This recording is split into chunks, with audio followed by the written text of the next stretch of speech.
Alright, welcome back, friends and fiends. Jump into a little solo RPG stream today. We're gonna jump back into A River Apart, and which is really just an adventure at this point about what happens when your main character dies, and then you have to figure out how the campaign keeps going. Well, that's what we're figuring out. So I guess the best way to do this is let's go ahead and jump right back in. There's not a lot of stuff we need to talk about. I guess we could show, you know what, we'll do that first. How about that? We'll show kind of what we're at. So we had this situation, which any of you who have been following around, and if you haven't seen everything up to this, don't worry, we're about to talk about it, but you can jump back and there's a little playlist down in the description that'll get you everything you need to know up until this point if you want to see how all the sausage is made. But the short of it is that we made it all the way up to here on our map. Each one of these hexes is about 2 nautical miles across, or about an hour of walking thereabouts. And over here at this old storehouse, we had an interaction with some fiends, and we tried to clear out some of the fiends that were in there. And unfortunately, an imp got our main character Reed right in the middle of the back, and he got perma-killed. Negative max hit points, not a good time. Which leaves our 2 retainers, Gertrudt and Cristoff, to figure out what they're going to do. They're like, well, our lord just died, so we can't really go back with the dead lord. That'll be bad for us. So we need to figure out if we can get this guy resurrected some way. So that is what they are in the process of doing. So they found a scroll of gentle repose, and they were able to use it on Reed, which gives them 10 days to figure out how to bring him back. At a generally low level spell. What is that, a 3rd level spell? And then after that, if we don't get it within 10 days, it becomes significantly more difficult, as in we're probably not going to happen. And nobody around here is going to have that kind of weight to probably pull him, be able to resurrect him. So, did it here, and then we're like, all right, well, we know one person, Gertrude knows one person, the Druid Marks, who might be able to do it. And the Druid Marks is over here-ish somewhere, at Pondweed Bank Village. So over in this area. So they have a pretty good idea of where it is. They've been to it. They're just in an area. They're beyond the borders of Verstentum, the principality that they are from. And they don't know exactly the routes and the land and the terrain to get there. They have a pretty good idea. So they started from here, and they have made it all the way to here right now. They are resting in their boat on Green Lake. This is the very, very northern tip of Green Lake, most of which is way down here. And they're there. And in that process, over the night watch, we have not been doing super great with our overnight random encounter rolls. And we have, Cristoff has yet again humbled his way into an encounter. And that is, did I miss anything else? And they left the storehouse. They talked to the half-orc hunters and trappers. That wasn't that big of a deal. We told them about some stuff that was nearby. Cristoff ended up paying them with his Mythalar bracelet, which I moved, right? Yes. Okay. He does not have it in his... And they headed off. They head for Pondweed Bank Village. They encountered some mephits. That was easy for them to deal with. They also came across a bronze scout that was finding a young Pruthic, which is the 2nd construct we've come across in about as many days. So there's somebody who's making some constructs out here, and we don't know who that is. But that bronze scout got taken apart, and they barely escaped from the Pruthic pack. They tried to help, did not go well. we did not do a good job. So they entered Green Lake, and they got a level of exhaustion because they've been hoofing it. And in that process, they jumped out, and this large coracle is approaching them under the moonlight. We have found out that it has a young hill giant within it. And then we had a little bit, we checked in on Reed at the very end of the session. We did a random roll to see what he is kind of floating in the space between spaces. His soul is kind of in an astral sea as he's moving towards the afterlife, which he has been stopped because of the gentle repose spell. So he's just kind of floating like a little buoy out there in the astral sea. And this large ship came up beside him with a the dragon flying next to it, captained by a strange amphibian elf-like creature. Those of us who are into D&D for a while or have played Baldur's Gate will probably recognize these as the Gith. But I don't think that Reed would know who the Gith is, so we described it in sort of what he sees, which is this strange, like almost froggish skin elf-like creature. And they were willing to get him resurrection for a favor, a service rendered once he's desperate enough to accept. So they're going to want something from him. They would not tell him what it was, and they are going to come back at some time if he's still around. Because there may be other things. In fact, we're going to shoot every day that passes, which is up to 10 days, as the gentle repose is there will be some sort of entity that's going to approach Reed. And normally this would not be a thing that most people would take part of in the afterlife, but because he is in a very influential spot, there are people who want to potentially leverage him for their own ends. So there are a number of people who might be interested in granting him a second chance at life, in exchange for a little something something, which he may or may not take. So that is pretty much what we're picking up right here. Session 14. Here, it's nighttime. We've got the boat. We're camping on Green Lake during Cristoff's watch, because it always happens on Cristoff's watch. It never happens on Gertrude's watch. A large coracle. So if you don't know what a coracle looks like, we can pull up it real quick. And look at a little, yeah, it's like a little boaty thing. There you go. That's it. Usually has like a skin or something, or canvas or something, like oil skin, that makes it waterproof, and then it's just kind of like stretched around like like a willow or a hazel, like a very small sapling frame that's made of it. It's basically a basket that you treat as a boat. So that that is where we're picking up creatures. Now the problem is that we have no idea, and we left it very vague as to what this giant might want. Now we know there are giants in the area, but we don't know who this is as they're approaching. Cristoff's on watch. He's sitting here watching this person as they approach. And let's go ahead and change the music. Go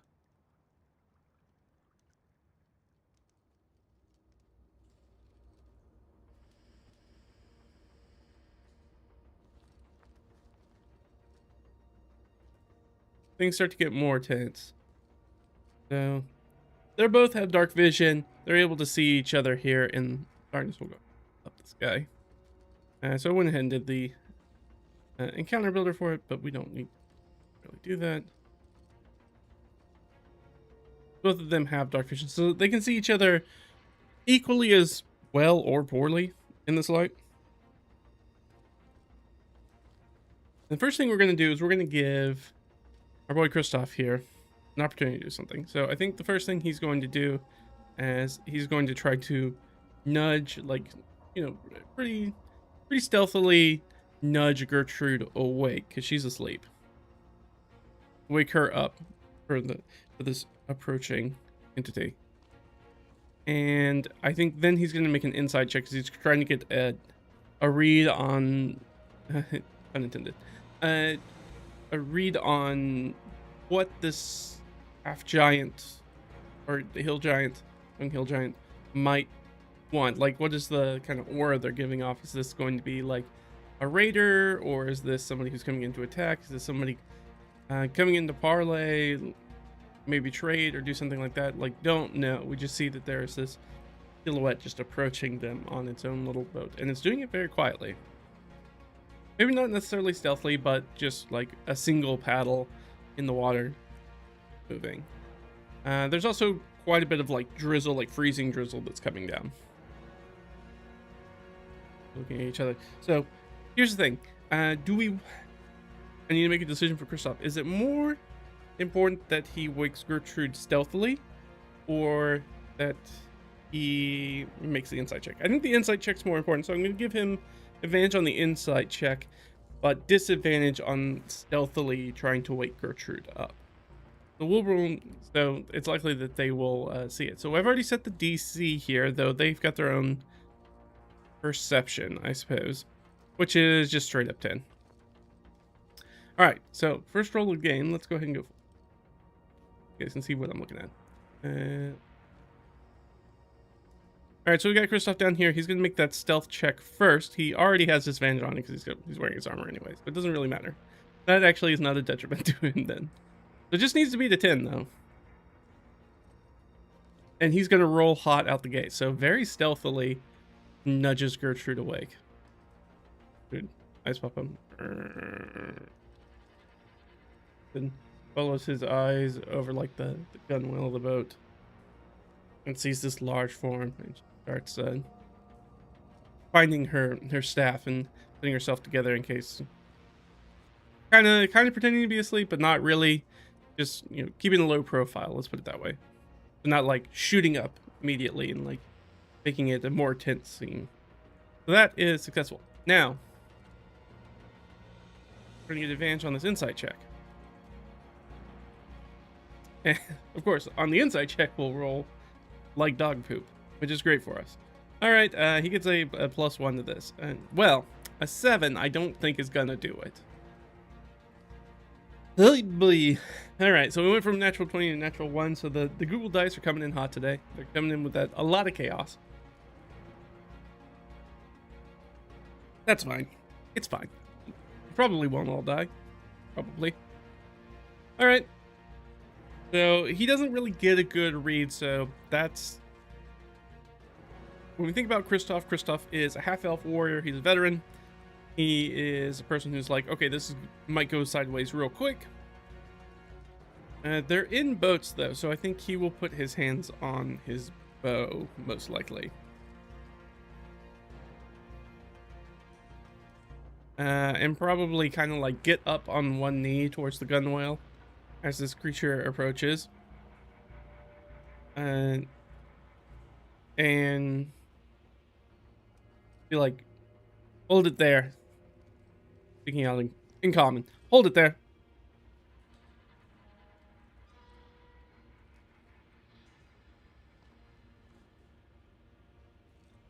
Sorry, just check something real quick. There we go. I got distracted. So, just hold it there. State your business. All right. So now what we're gonna do is I'm gonna roll a little 2d6. We're gonna do a reaction. I think it says specifically in this Young Hill Giant block that they are aggressive. That makes me think that they are likely to be aggressive. I'm gonna roll a 2d6 reaction roll. If we roll low, that's bad. If we roll high, that's good. For our PCs or retainers, our sidekick characters. PCs. So to make this a little bit more pushed in that area, we're going to roll 3d6 and I'm going to drop the highest. Okay, we still ended up with 6, which means very, very neutral. Interesting.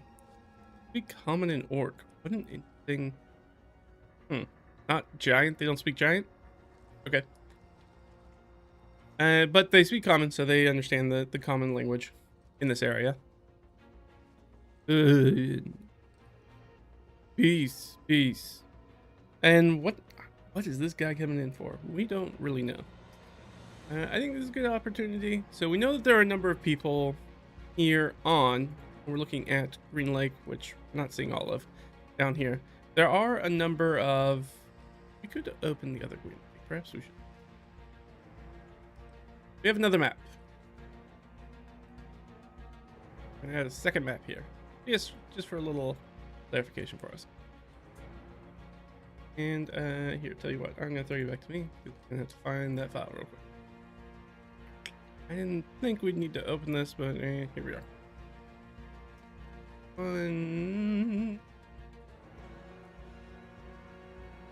Perfect. Yeah, that'll do. Pretty sure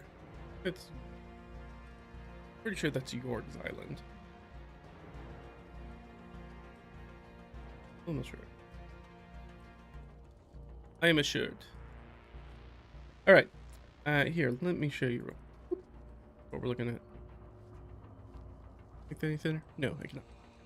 All right, so we are like here-ish, I think. Try them out. And there's white birch. And there's white birch, and we're in this. Okay. Yeah, we are right in here. Right, kind of like right here. Right on the edge of this hex. Where are we in? We're right on the boundary. Kind of closer to the light. So, the place that we're getting to is way the heck over here. So each of these hexes are significantly larger. They are 10 nautical miles across. So a lot closer to kind of like one day. Half a day to 1 day's travel, depending on how it goes. So we're still, you know, a little bit away. But we are very much in there. But I was going to say Yorg's Island, which is a place where there is for sure giants, and there are some other giants over here in Grunage Green Lake. So they could be from down there, but we are really far on that northern spur inlet of Green Lake. So maybe, but also maybe not. Okay, since I don't really have a good idea of what they're gonna do, or why they're here, so let's just roll on our little prompt table. Find that out. So we need P1 hundos, 47 and 76. These are from Solo Dark. You can go grab them from free from the Shadow Dark website. If we'd like to lose anger.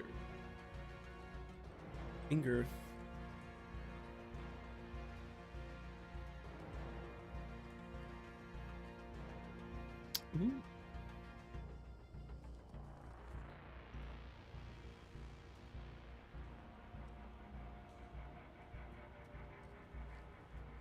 All right, I need a clarifying question here, so we're going to do another Oracle roll.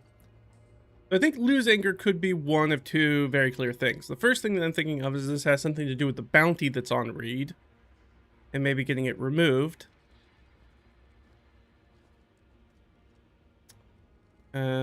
Is that the case? We roll 11 or better, that is a yes. Yes, okay, so it is about getting them out. Does this giant specifically know who these people are? I think that's extremely unlikely, so -5. No, okay. We're looking for the Halfer. You seen him? Name's Reed. He has companions with him.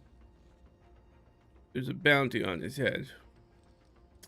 Ah, so then they realize that this probably bounty hunter might be looking for information, might be one of the, we've come across other people who have been hunting Reed. It could be somebody who is hunting Reed. I believe Reed is wanted primarily alive. He gets a little extra if you bring him in alive, but he is wanted dead as well. They know he's in this area because of the stir they made at White Birch Inn when some bandits came in and tried to attack him. So they know they're kind of in this general area that they were headed in this probably the same way. Gives us over to Cristoff. Cristoff is not much of a talker. I think they both have +1 group, but no talking skills. This is really where Reed's actually super helpful.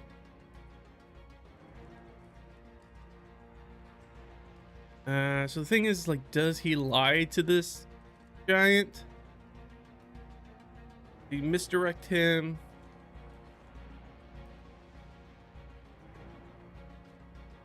I think he tries to do more of a lie of omission, persuasion thing. Oh, technically he's got intimidate.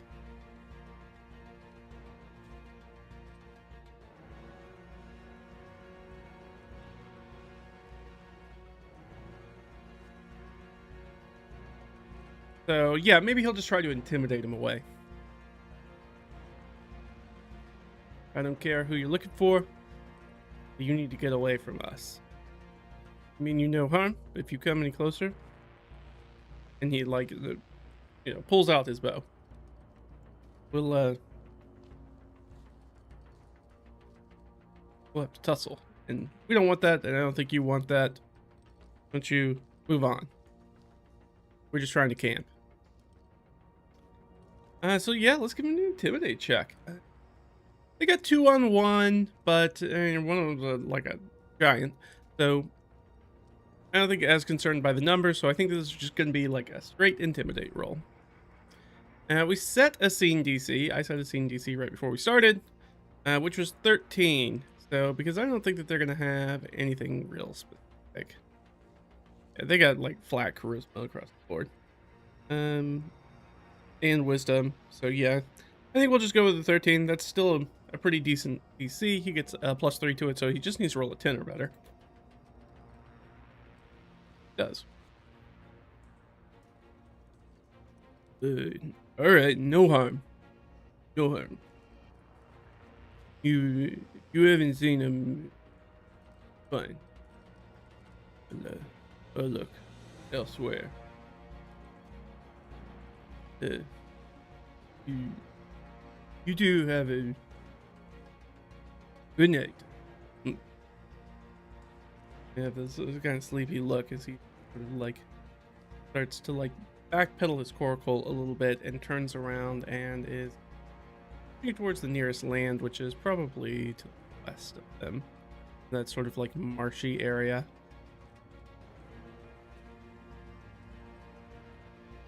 And so Cristoff kind of has like one foot up on one of the seats of the boat, just kind of like watching him leave with the bow in front of him.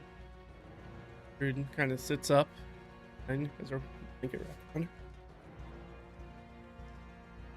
There are many hunters out here for him. There are, yeah.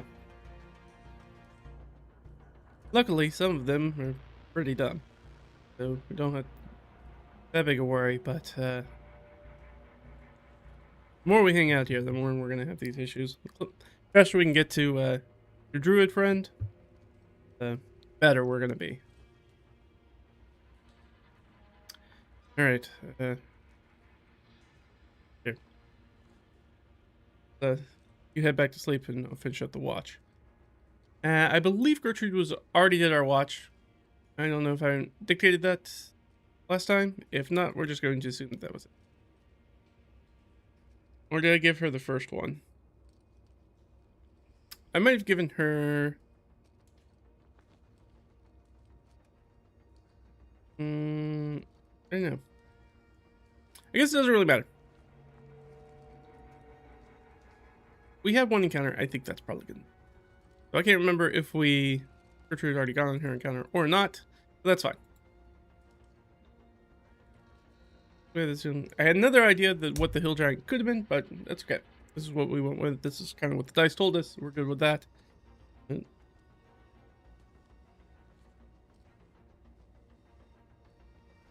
So kind of another bounty hunter. Evidence of Reed. Of course, Reed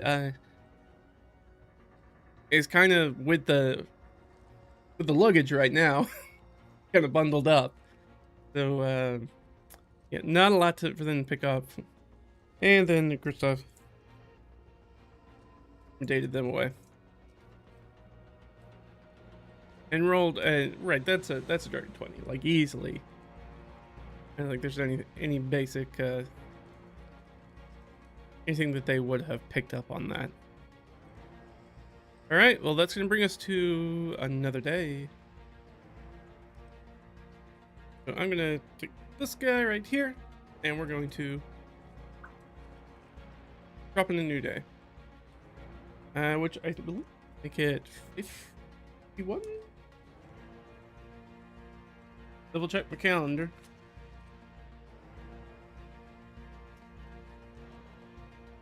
Well, wherever I've placed my... Apparently not in here.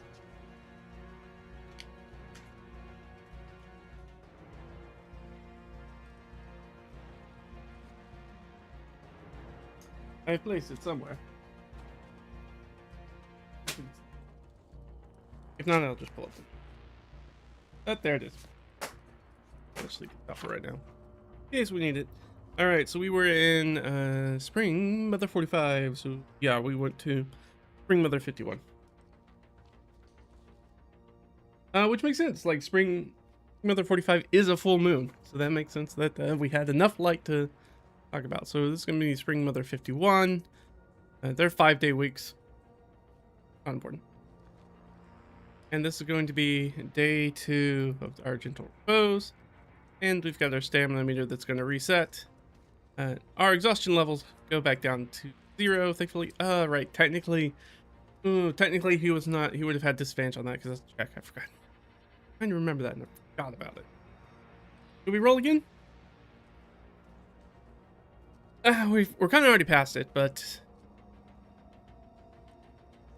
yeah, here's what I'm going to do. I'm going to roll again, and if we fail it this time, then that gives us, we'll give ourselves disadvantage on our next, like, random encounter check in case this person, like, circles back.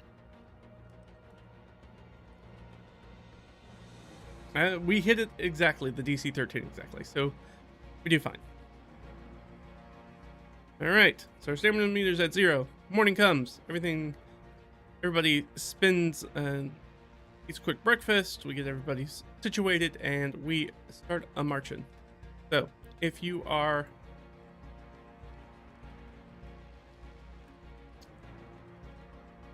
if you are unfamiliar with the way that I do hex crawling, which is slightly different than most traditional hex crawling, it'll become real apparent very soon. So instead of doing things like tracking pace across different terrain, instead I just roll for how much effort it takes people to get through it. It's a slightly different system, slightly modified system, but otherwise is in a lot of ways very, very simplistic and much quicker, easier to handle, so I'm not looking at tables the entire time. We wake up. We're gonna do let's set a DC for us. 15. All right, that's a DC 15. Perfect. We do a survival check to make sure that we stay kind of on course where we're trying to get to, which is right now is deadheading exactly southeast from us. So, do we have... I don't think both of them are trained in survival, are they? No, just one of them.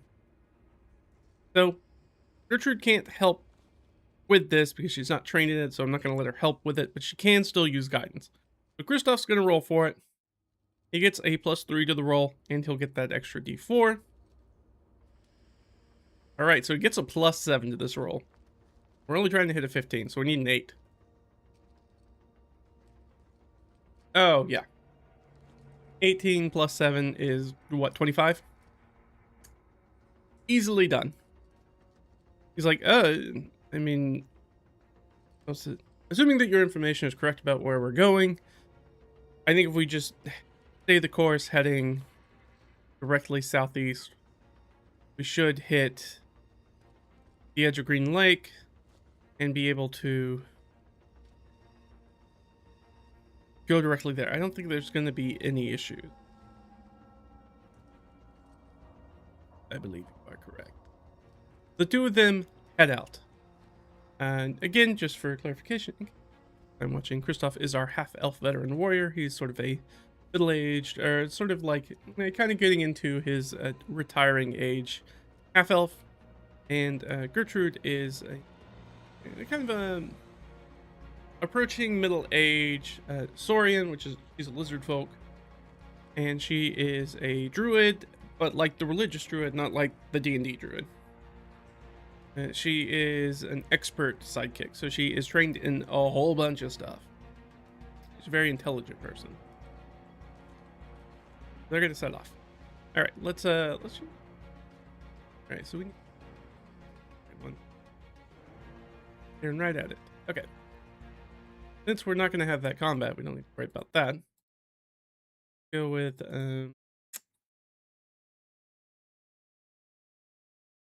there's a lake one, right?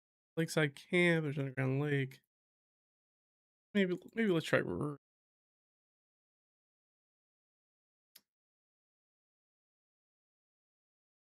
Mill Haven, Good Haven. Lakeside camp, River Town. We'll go with Upriver Recon for right now.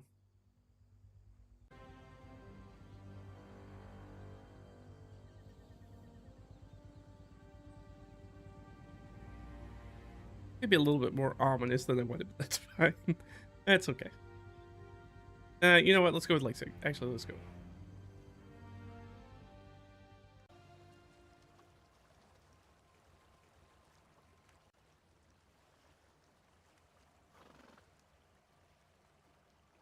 Okay. So, we're going to start heading in this direction. You guys can see it. So, here where we are, we're going to basically be heading. Got a good heading. We know exactly where we're going. So, we're just going to choose one of these areas. It doesn't really matter. Let's go to this one. As we do that, we move into a new hex. When we move into a new hex, we have to, of course, check for our effort. The D4, and we rolled a 3. So, that takes our effort from 0 to 3. We move into this first hex. Do we have any sort of random encounter? Only happens on 1 or 12. Nope. And do we cross any sort of point of interest? I believe we have to roll a 1 here. Nope. Alright. Easy enough. As we get into here, close enough that we'll be able to see what's in these 2 neighboring hexes. We're in a hex that is mostly water, so we will 3d6. Alright. One of them, that top one's going to be water, and that bottom one's going to also be water. That makes life very easy for us. Paint these in. And I'm going to delete our party is here. Party is no longer there. We have moved into this area. Right, so the first hour or so of traveling, maybe hour and a half, maybe up to 2 hours, passes relatively uneventfully. Okay, we're gonna keep moving. We went up, so yeah, I mean we're like right on target. So we'll keep going here. So we're going to again have to spend some resources. Oof. So this is tough going. We should probably have checked for the weather. Well, that's okay. Don't necessarily need. We can keep this. This is fine. Though this has changed.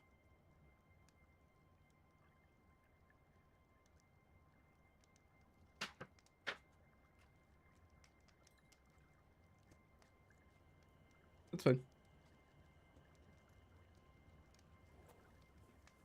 We are on Spring Mother 51. And we're up to planting hayseed.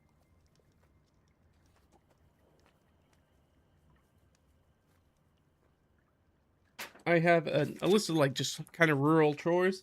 Kind of let you know what all the villagers are doing, so in case we run into people, what the likelihood is that what the average person, since most people are just farming, what they are doing most of the time throughout the year.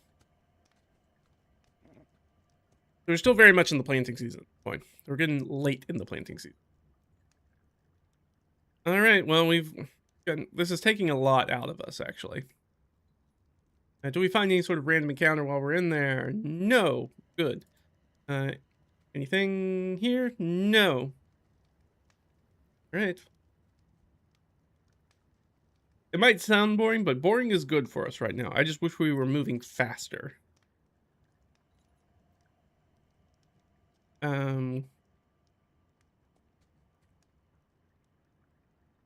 That's okay. All right. Repaint.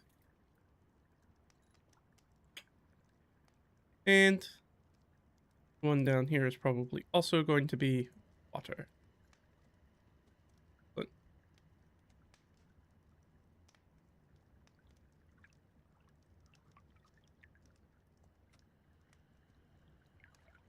I can probably just put it as party. Party. All right, so that's where we are. I guess we could technically make little icons. Use an icon, just drag it around the map, but you know what? That might be easier. I think about it. Let's grab us an icon. A little clone stamp over here. This is HexDML. It's free web app. Check it out if you want to do hex crawling. What's it? for adventurers. So let's say 6 out though. I guess we'll use this little bear guy. I don't love that, but that's fine. We just need something to tell us where we are. All right, so we are. We're about what? What? 12 and 11. That's not great for us. So 11 or 12. This is sort of their passive Constitution saving throw. This is one of the ways I do hex crawling, if this is your first time watching. And every time that we're going through a hex, it takes an amount of effort. Once they reach that threshold, which is stamina meter reach threshold, which we're at 7 right now, but once we reach 11 and 12, they will start having to make active Constitution saving throws to keep pushing themselves to go forward. If they fail those Constitution saving throws, they start to take levels of exhaustion. We're going to use the 2014 exhaustion rules because they're fun, than the just -1 to rolls that you can keep pushing for a lot and no real detriment. I like the 2014 rules better, so we're going to use those instead. So they are probably over halfway through. It's just been tough going on the water. I don't know if there's a lot of wind, and might be the situation might just be really choppy. Neither of them are trained in water vehicles, which is the reason they're not getting things like advantage right now rolling on this. Yeah. So it's unfortunate. But that is the situation we're in. So we're just going to keep pushing. That's what we're trying to do here. We're just trying to get down the list and hope nothing kind of comes up to us. We're going to grab our guy and we're going to move him down here. So we move into a new hex, which means we have to do some effort. We have to check for this. So okay, so it's going to give us 3 effort, but there is no encounter. And we do not come across anything. So nope, we're still too far. Okay. So it's going to cost us another 3. So we're up to 10. So they're getting pretty tired already for the day. They're getting close to busting out the stamina meter, but they can still move up. But let's check for the thing. Ooh, we got a 10. So that's going to be 1, 2, 2. Okay, so this is an area of heavy forest. All right, heavy pine trees. Drop that in right there. Perfect, because it ended up next to a whole bunch of other heavy pine trees. All right, so they see this area, and then they'll probably move into the marsh rather than the dense woodland. It's also quite difficult to get through. The marsh, not so much when they have a beast of burden and boat. So they're going to keep moving. Move into this sort of marshy area. It would be nice to have a little bit of land if they need to take a rest at this point. We're going to move in. 3. Okay, so we have now eclipsed the point where... So they get that one for free, even though it goes up to 13 at this point. But on the next one, if they decide to go another hex, they have to start making saves, which will go at least 1, because if we get exhausted and we have to take a nap, get that level of exhaustion back. So it's pretty much always worthwhile to push till you get 1. And the only downside is that you might run into a combat or something, or have some sort of interaction in which you might have disadvantage on all your ability checks, which is not good.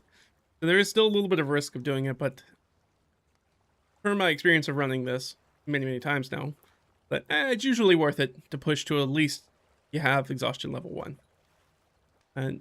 But exhaustion level 2 is when you get half speed, and that's a no-go. That's going to be a no-go. All right, so we move into this one. Any sort of random encounter jump up at us?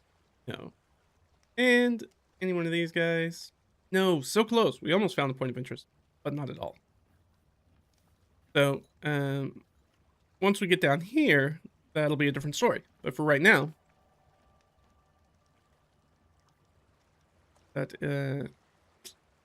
we have to roll 1. Once we get closer, it'll be like a 1 through 3. Because white birch is a larger level that gets into our hex crawling system, which we don't need to do at this point. All right, so that's where we are. So we can push, but if we push, we're going deep into lake territory again, and that's another night on the boats. Do we want to do that? I mean, honestly, we're just pressed for time.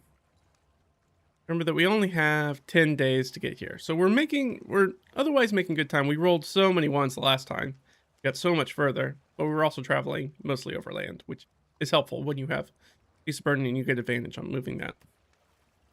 And kind of you get disadvantage on the energy thing, so you take the lowest of the D4. So we rolled a lot of ones. It means we get to move a lot. But we're much slower on the water. We don't get the advantage of having the vehicle for that because we're not trained in it. So it just takes us a lot longer to do that stuff. And takes a way more effort to, for what somebody else who was trained in it would probably be able to do quite easily. Okay. I mean, I feel like we need to push it.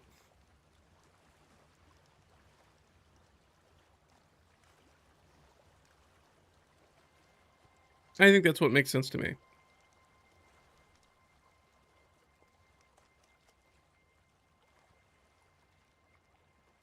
So yeah, we're going to push. All right, so we're going to move into this next hex over here. And we're going to get a D4. Ooh, it goes up. Yeah, we're probably not going to make that check. We're not going to make that 17 check. We'll go ahead and roll for it now, because it might change what we're doing. So for Cristoff. Oh, Cristoff makes it. Gertrude. Gertrude does not make it. So Gertrude goes down to exhaustion level 1. And being the skill monkey is really not the person we want to have that. Any random encounters? Nope, almost. And any point of interest. Now, we can always, if we were doing normal hex crawling, we weren't already going specifically towards an area that we're trying to chart through uncharted land, we might stop to investigate what's in the hex. If we do that, we take an entire action to do that, and we will find whatever's in that hex if there is something in the hex. But this just represents opportunity that we literally just stumble across it as we're traveling through. So it's pretty unlikely. We have to roll a natural one for that to happen in this circumstance. It can be up to, like, depending on where you are, what type of hex you're in, as whether it's like really settled and civilized, whether it's on the frontier or it's sort of in the wilderness. We're in the wilderness area, so there's not a lot of stuff out here you run across randomly. But if you are in, say, a settled, civilized area, the Heartlands, there's a 1 through 5 would have you run into some sort of point of interest because it's a lot more densely packed. But also less likely to be doing a lot of hex crawling in that area, depending on the style of game you're playing. All right, so we did that. At this point, it starts, sun's getting a little low on us. All right, well, I guess this is where we're gonna. Well, let's find out what's in our hex next to us. So this is actually, we're just about to breach into this next hex. We're right on this hex is actually in this larger hex. There are hexes within hexes within hexes. So in this area is the idea of what we're off of. Okay, so 4. So 4 is, we need to keep doing this consistently. Like, I feel like I keep changing it. That's okay. 4 would be 2 more verdant or water. And the only place we can go with that is water. It's another water hex. Can't see that. All right. Well.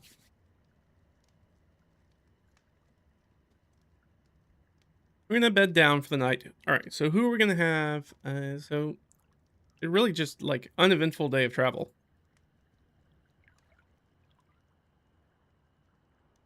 No, don't do that.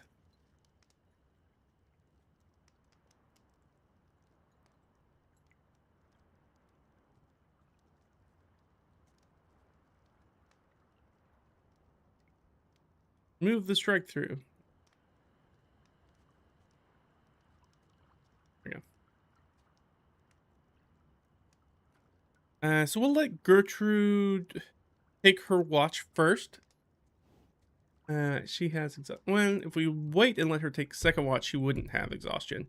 So we'll let Cristoff take first watch, and so that way she can get her sleep in, and then finish her long rest, and she will be able to do the other one. I mean, that doesn't really make sense. It's fine. Yeah, no, that really doesn't make sense, does it? I think about it. When we only have 2 characters, they're not going to get enough sleep time. So, yeah, we'll just have her do her watch first. She has a little passive perception. So she's going to make it she's going to make her perception check, which is 12 at disadvantage. So plus 2. All right, so she got a 10. The question is like, does anything... Well, set up the DC.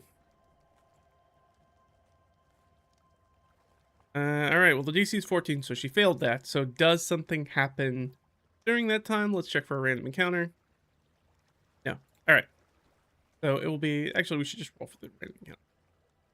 All right, so that passes. Then we can just do Cristoff's. Nothing happens during Cristoff. So we get an uneventful day of travel. But it is slow.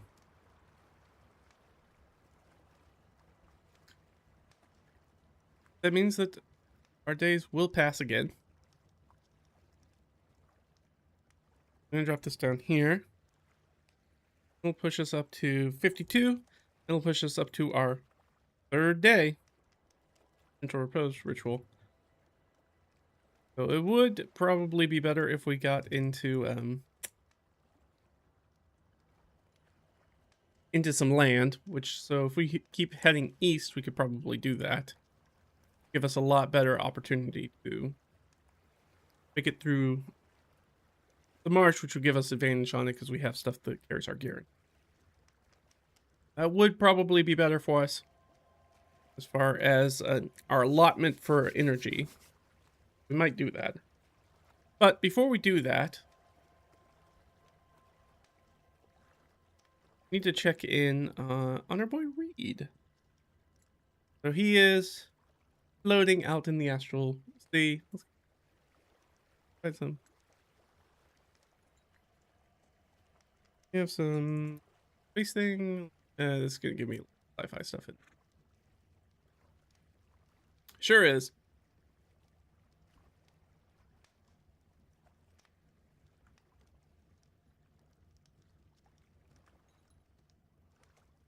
See, maybe we'll go with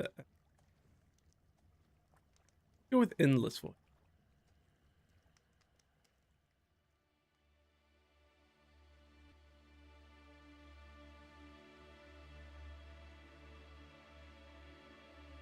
So he is out there floating around. I'm kind of like space between space, that astral sea. Hey, what's going on, Sans? See you. So we are jumping back in, and we're picking up with the Reed who's out there. So we need to roll a D10. Oh, we rolled a 1. So we went from 10 to 1.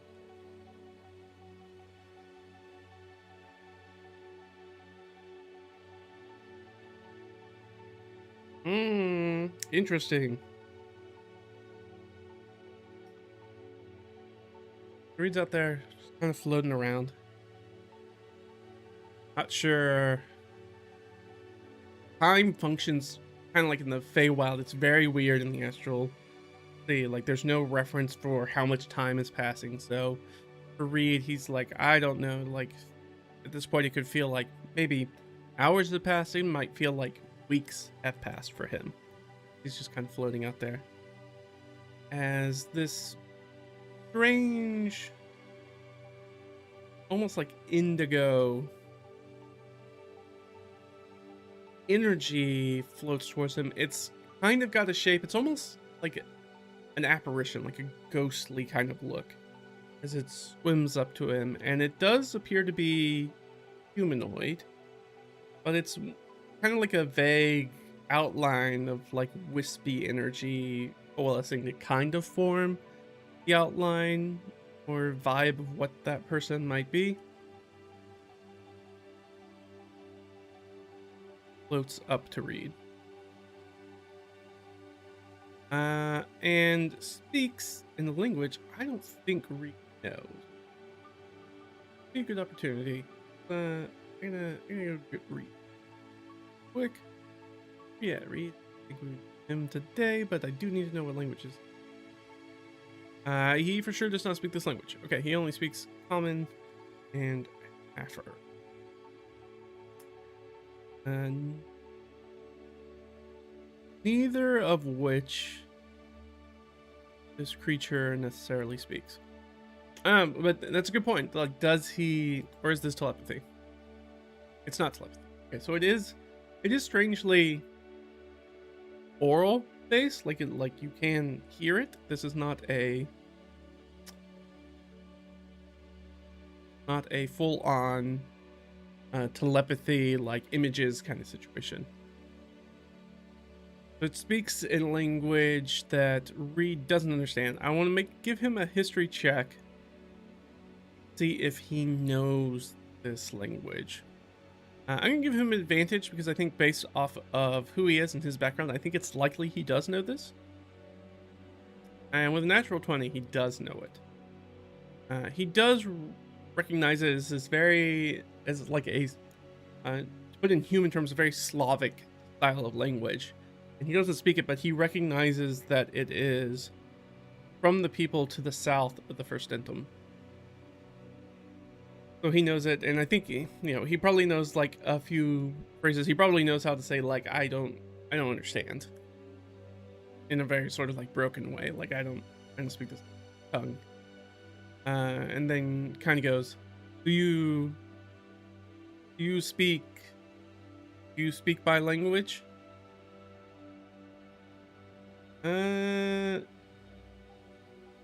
Let's check. I think there's like a 50-50 chance. I think he might. I think this entity might. I think it might not. So I'm just gonna roll. Does. So he switches over into sort of the common parlance of the area. Yes. I know your tongue somewhat. I come to offer you a second chance at life in exchange for a favor. If you are willing to pick up on it. Yes. Oh. Okay. What's that, what's the favor? I am trapped. I need yours.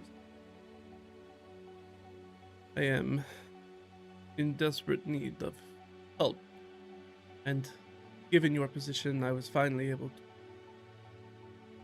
I am not that far from where you and your companions were. I could use what little is left of my strength. Grant you life again, on the condition that, of course, you will free me from my prison. Oh, yeah, that's definitely going to be a big old insight check from Reed. He sounds more sketchy than the last guy. Hey, how you doing? Listen, I see you. We speak common. We need to speak legendary or mythically. Yes, he speaks an old tongue. All right, well, that's definitely an insight check from our boy Reed. Let's set a DC. All right, so we're gonna see Reed's approach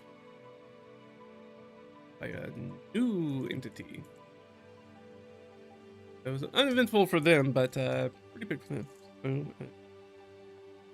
speaks a form of. I'm gonna put Slavic in here. There speaks a dialect. Oh man, did we roll a high DC? All right. Well, that's not good for us. All right. Offers a second chance, life, in exchange. Bring him from his.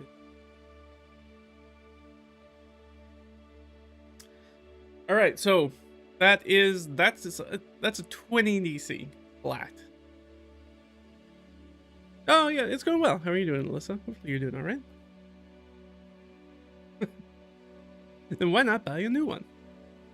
Should be relatively cheap. All right. So what's our boy's insight check? +3. All right. So he needs to roll a 17.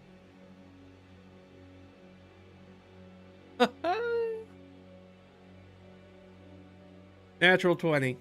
Natural 20. Man, love it. Man, I miss having Reed in there for the social interactions. He is so much better than his retainers at doing it. They just get into trouble. He goes, I'm gonna prompt him. I think the follow-up is a history check for him with advantage because of that natural 20. Oh, not good though. Not good. Not very good. He gets +2 to that, so that's a flat 10. So I think there is something that he recognizes as being like vaguely familiar about this. Like this feels like he's getting not really like deja vu, but like, oh, this is reminiscent of like some like second or third hand information about something that I heard about this like a long time ago and I don't remember what it is. He's like, it's like somewhat familiar, but also like I couldn't tell you what it was. Kind of situation. Yeah, he is definitely up to something.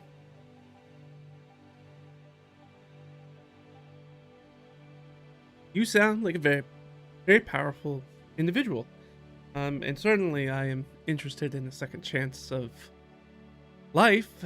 What is the name of such a powerful entity that can do that? So how am I to help somebody who's so powerful? I am just a meager person.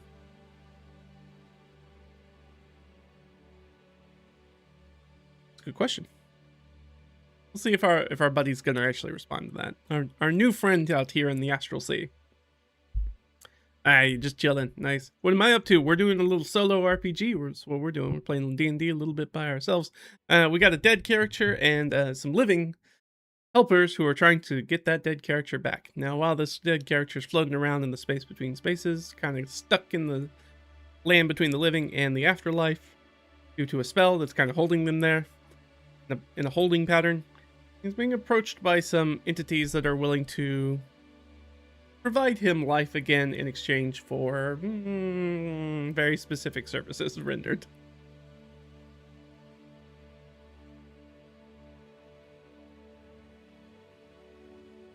Yeah, well, it's going to come through if they're looking at the screen, it'll come through. Yeah. So it'll pull...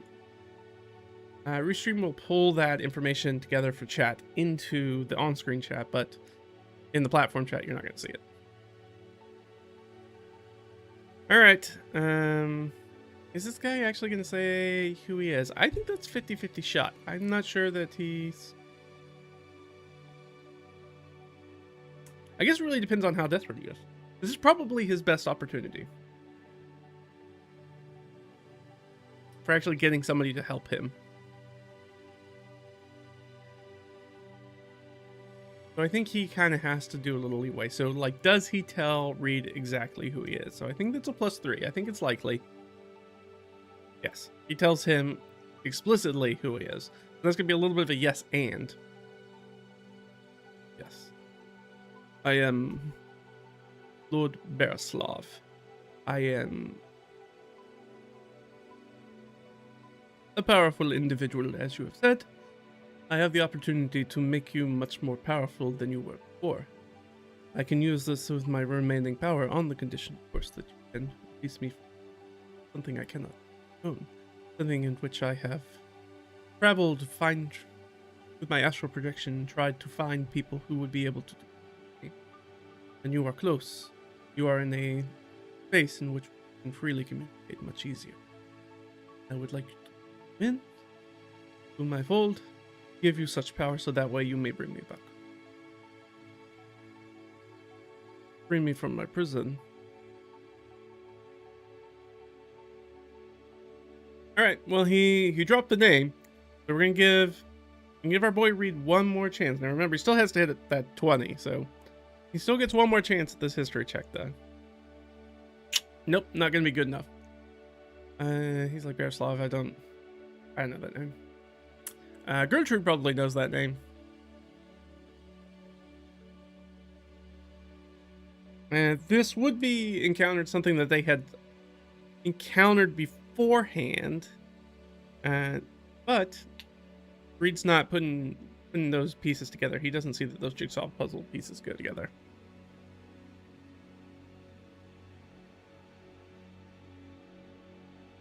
It's a tempting offer, for certain. Wow.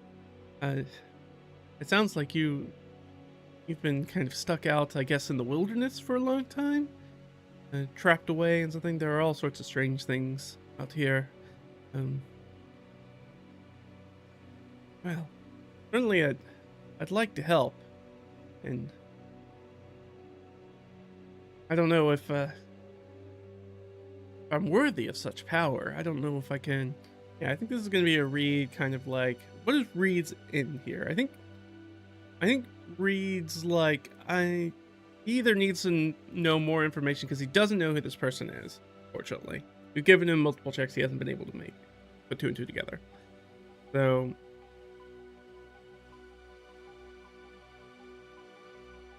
he either needs to know more about specifically what he has to do, or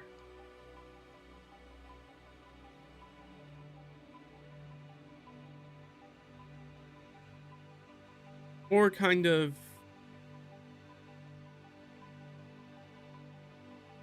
you know what? He rolled that natural 20 on the insight check, so I know he knows that.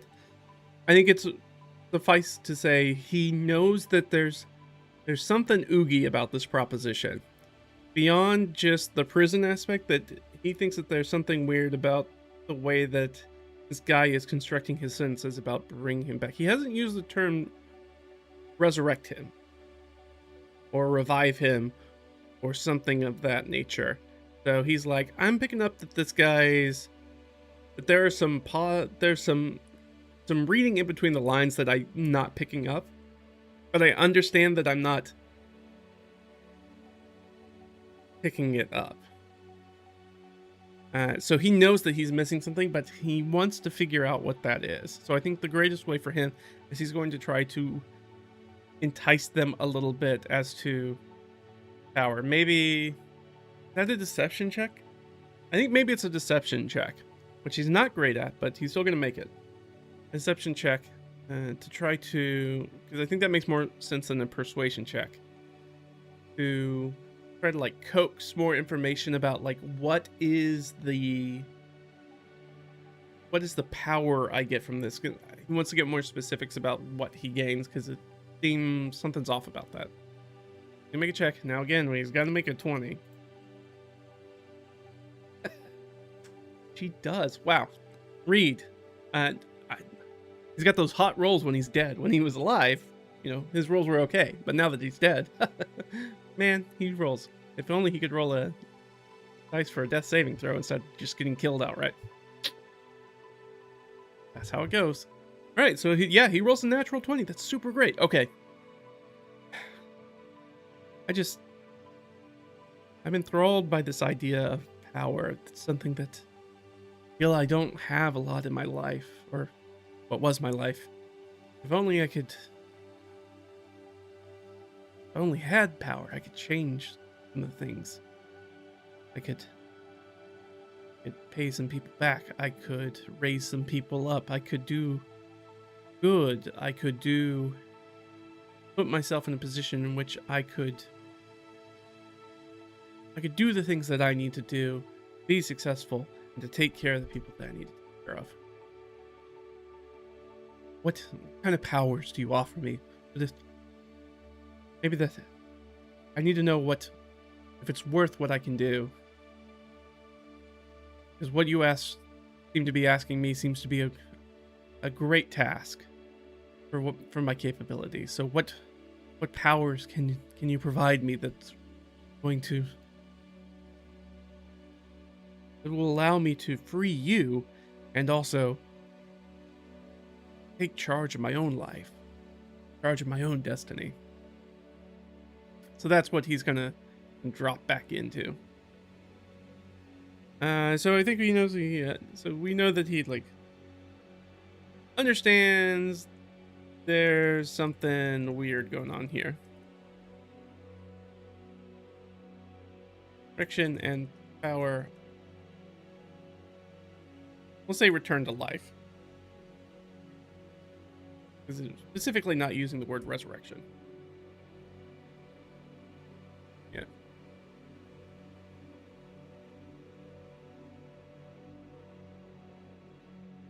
Oh, it's a little hard to read to you because it's what I want. Yeah, I understand. Yeah, we can. Tell you what, we can throw it over here first. That's not much better. Fortunately, we got a light background. I might change this background to be darker at some point. Either that, or I just change the text color from white to black, maybe in the future. Slavic does rushing out. Yeah, it would definitely be in Cyrillic. But yeah, you would definitely be able to write it. Reed is a good mouse after all. Yes, he is. He's a very, very good little mouse. All right, so he makes this stunning plea for power that is going to move Berislav to tell him a little bit more about it. So Berislav's going to spill the beans a little bit. Berislav's going to tell him. Here's a question for Berislav. Tell us more. Does he talk about himself, or does he talk about the power he offers Reed? So if we roll high, he will talk about, which would be good for us, he's going to talk about himself. Talks about himself. Okay. Well, Berislav is a very specific person, and he is in our world building, so let's go get him. Let's find him. There we go, there's Berislav's tomb.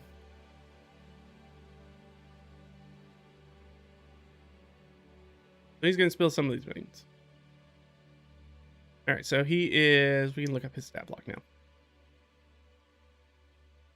He's a vampire infernalist.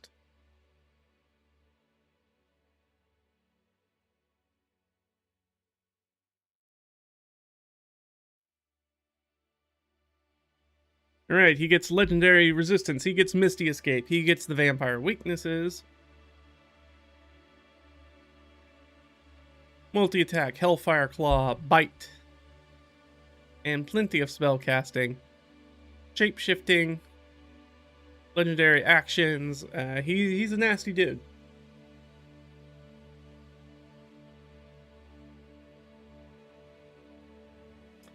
And within 1 mile of the lair, flame doesn't burn written material. Very interesting. If the Infernalist dies or moves his lair elsewhere, nope.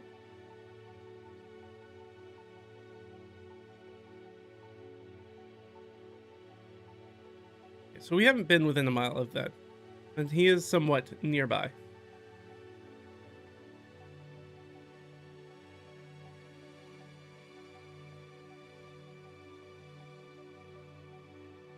So he tells Reed, I am an ancient lord. I walked these lands long before your people. The language spoken here was my language.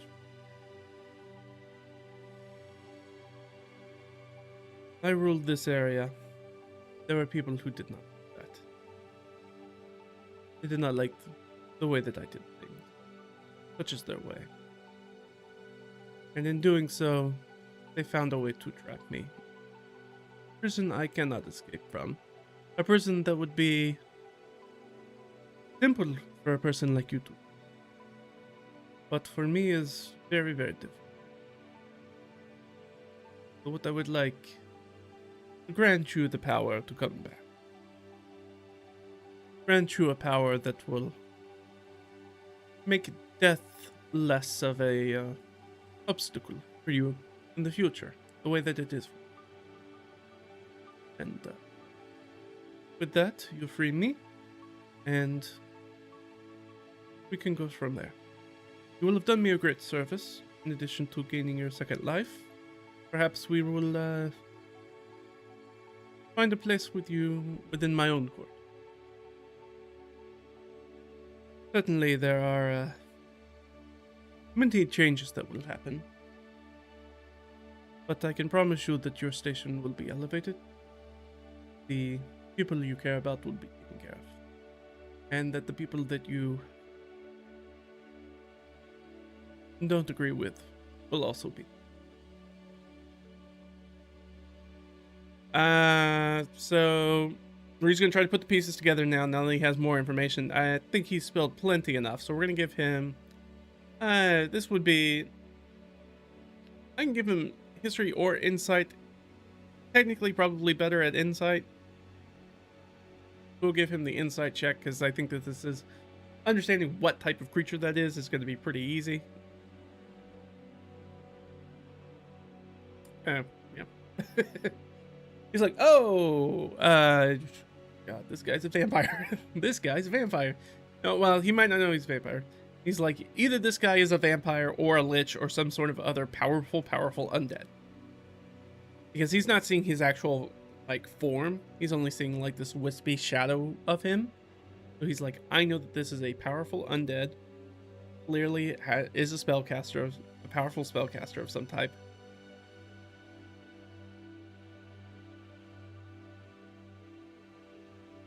Oh, like, wait a second, he can't, vampire can't bite me.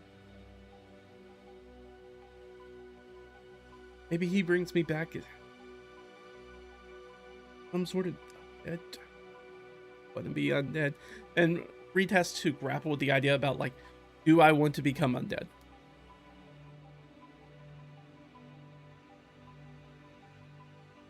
That is, things. So, how was Reed going to respond to that? Very interesting.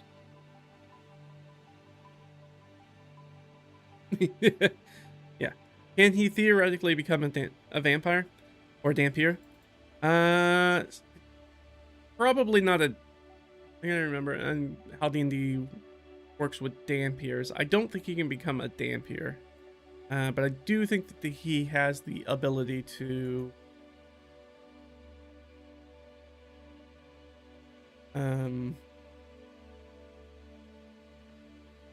if the guy can bite him, obviously he can turn him into it.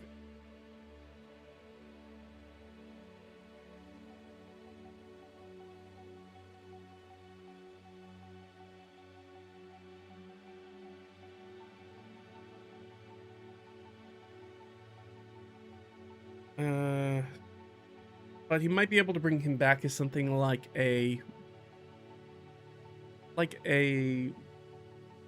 ghoul or like a ghast or something like that. He might have enough power to do something of that nature and bring him back. But the thing is that he can't do that while while his gentle repose spell is on. That's very fun. I didn't think about that. His gentle repose specifically doesn't allow you to be raised as undead. That's the primary aspect of it. Okay.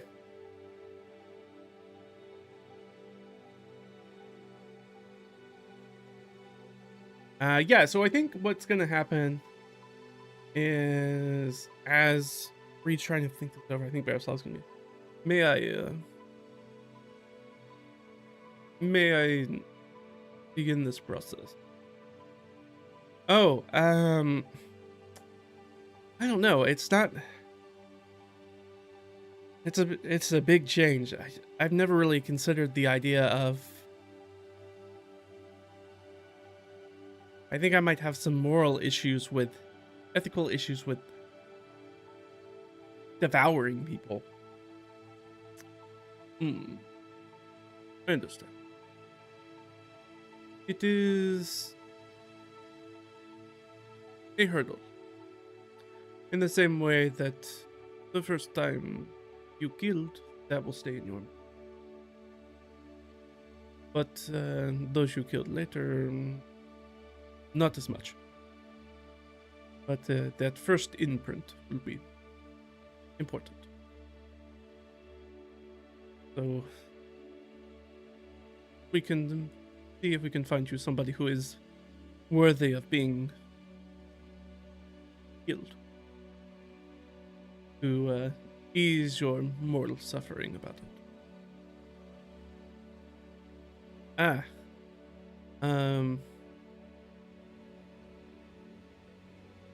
don't know. I don't know how Reed feels about this. I don't think that this is really in Reed's wheelhouse. I can go back. I don't think this is a thing that Reed is prepared to think about.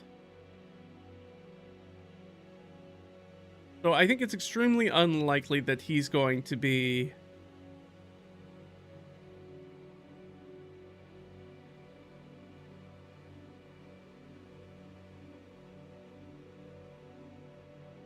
I think it's extremely unlikely that he's going to say yes.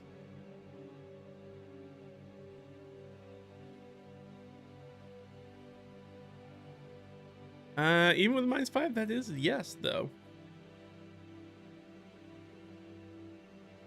I think like he was at this option. It was like, obviously these other people have offered me something, but Reed is still a smart cookie. I think he's going to leverage that. He's going to say, "There's you are not the only offer on the table. I should make that clear. And generous as your offer is, there are other powerful entities that are offering similar to you, without the more moral obstacle of undeath. Since you offer me a rebirth into something else, they are offering me a return to what I once was.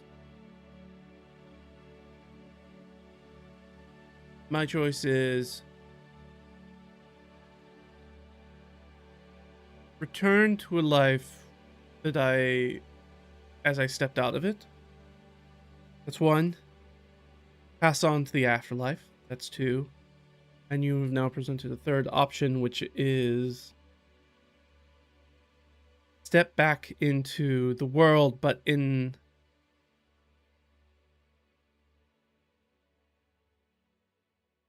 a way in which I cannot continue the life I once had.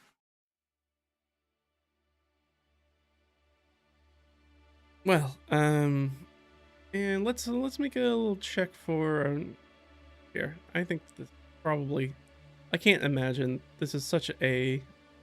I imagine this has to be like a super common thing for them based off of what they do. So I'm going to give them advantage. It's going to be an Arcana check.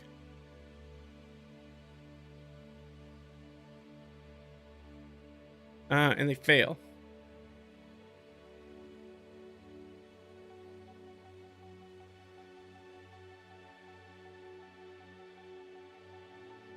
And because he fails,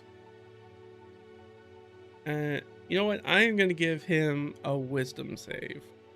Let's get Vree to do, because he's wheeling and dealing now. So that's more of a persuasion check, I feel like. So he's going to set this DC for our guy right now. Our guy thinks he failed his Arcana check, so he doesn't necessarily know that there is the Gentle Repose spell on him. So he might try to force Reed into undeath. And as a ploy of desperation. He is a very desperate guy. Veroslav. Alright, so that's 11 plus 5, so 16. So this guy needs to make a wisdom save of 16. He doesn't get any special bonuses, so he needs to roll a 13 or better. So as Reed starts to like wheel and deal with him, this creature's kind of like bristles. And then kind of controls himself.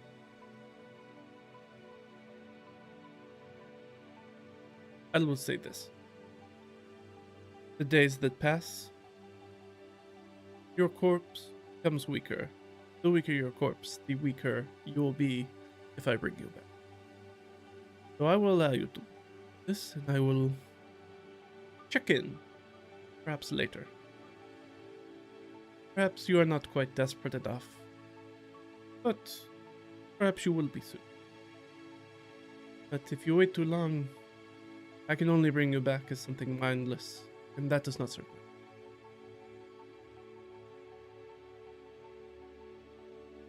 I will leave you with your thoughts now. I shall return. No answer. With that sort of like light starts to discorporate. Here. Float back off into that.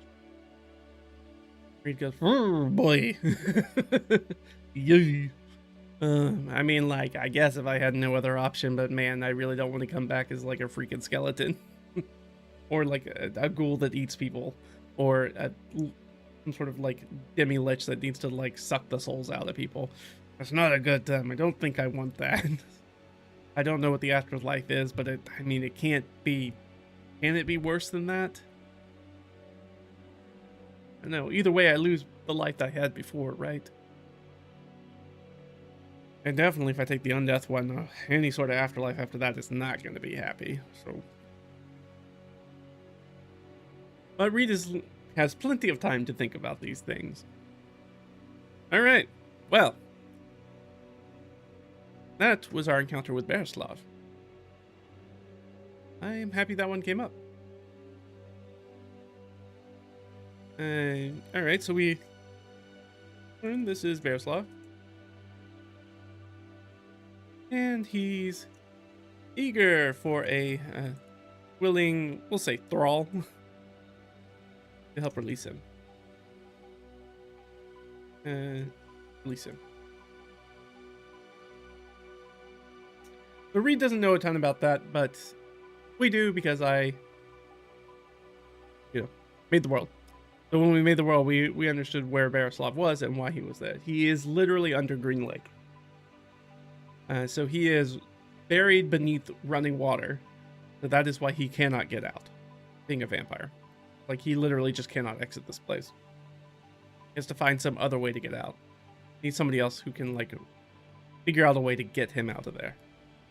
But it's really hard for him to reach out and, like, grab normal people because he doesn't have a lot of great access to them being under the water. Powers don't work super well through that. But with Reed being in this sort of in-between space, that's much easier for him to, like, astral project out to take care of that.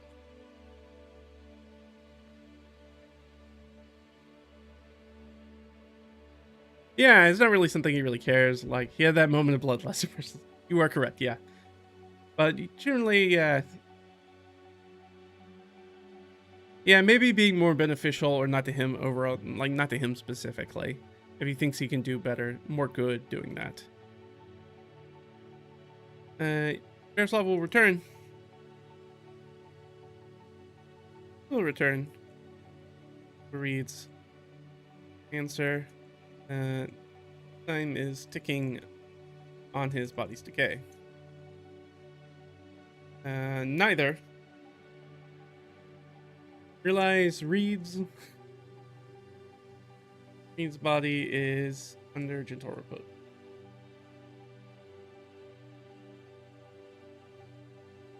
I think Berislav's like point of view is like he knows that I got like maybe a week max that I can bring this body up and still use it for like a higher level undead. After that, it's like he's gonna be basically a zombie. Like I can't really do much with him after that point because he's gonna be so rotted out at that point, and bloated and rotted out and in active decomposition at that point that I can't really make some sort of like thoughtful undead with that.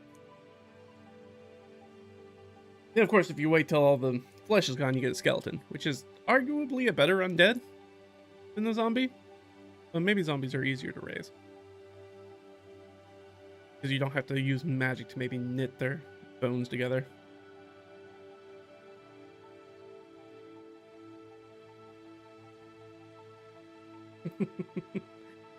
All right.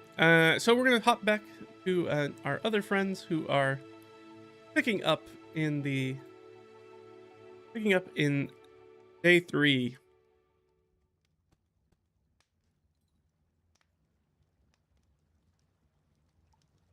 Of their adventures. So I want to take a look at, because they are about to pass into this hex, and this hex is not technically. All right, so this will still be a wilderness hex.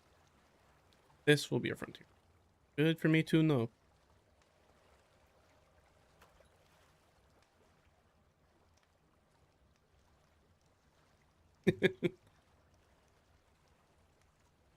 Perfect. All right, so need to know that. Okay. Playing. Barely hear it. It is playing. Okay. Good. It is making sure. All right. So we're gonna jump in, and we're gonna have I'm gonna.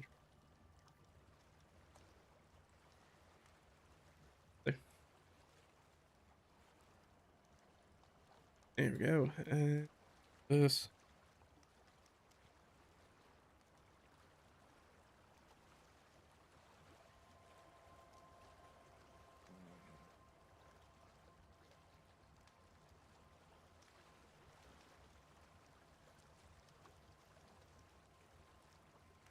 Okay.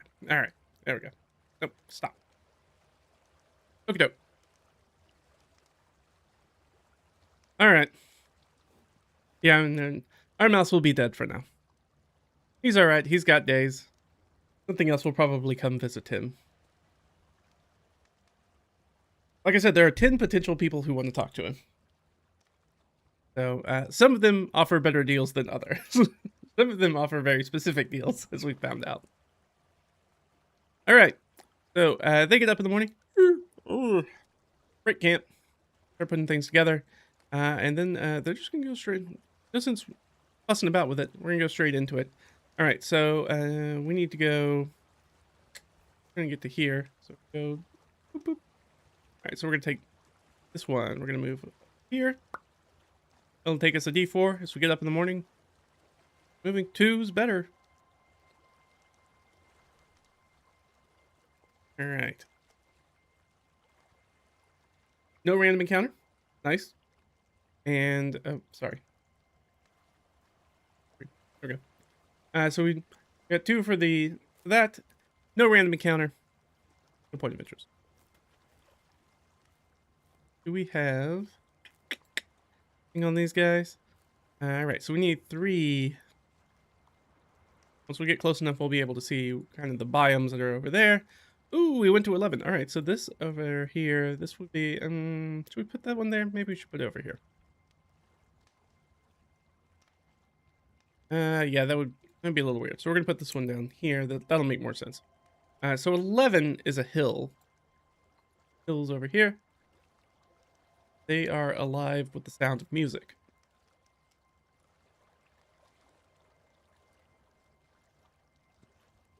9. Okay, that's slightly higher. So slightly higher than that's going to be heavy forest. Heavy forest here, so we're moving into a heavy forested area.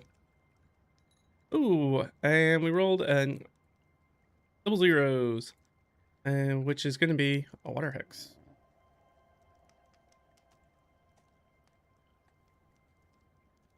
And a water hex that's going through there. All right. Well, that gives us a good idea. So we know that we're heading down this direction. It would be even better for us if we went into the hills. It is much easier to get through with our pack donkeys than it is going on the boat. No random encounters, only pre-planned ones. Yeah, just our encounters with some sorts of entities that want to bring people back to life totally beneficially, and they do it out of the goodness of their heart and not because they want something. Everybody wants something. All right. Get here. Nothing there. We're going to move on. We're going to move up here. So this time we will get to use our advantage. Oof. So good because we have our pack animals. Means that we get to travel a little bit faster as we sort of like portage through this area. So that's going to bring us up to a 3. Love. And any sort of encounter? Nope. I feel like we're rolling a lot of 8s. And no point of interest. So we're just booking it. All right, so again, this is based off of a swamp. All right, well, we're going to go one slightly drier than the swamp again, so we're going to have another nice, deep, forested area. And another 2d6. Yep, same thing. All right, so a lot of deep forested area. Really good for us. Everybody wants to rule the world. Don't you want to rule the world, kid? Surely you do. All right, we could do, you know what, just because I'm sitting here. I'm just going to do water for this guy real quick.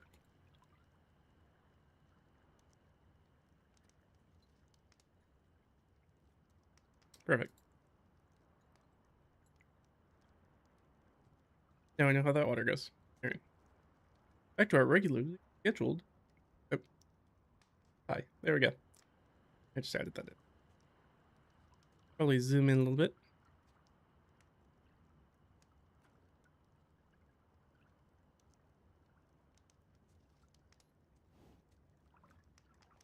So my fat head's not in the way. Perfect. All right, so we got a lot more woods. Woods are great for us because they let us move faster since we have our pack animals. Though I am going to say that we're probably going to be reduced to just a standard roll at this point. Instead of having advantage, because it is so, woods are so densely packed, it's hard to kind of wind your way through it. Still rolled a 2, that's not bad. And we would probably go to this one, we're probably just following this river at this point.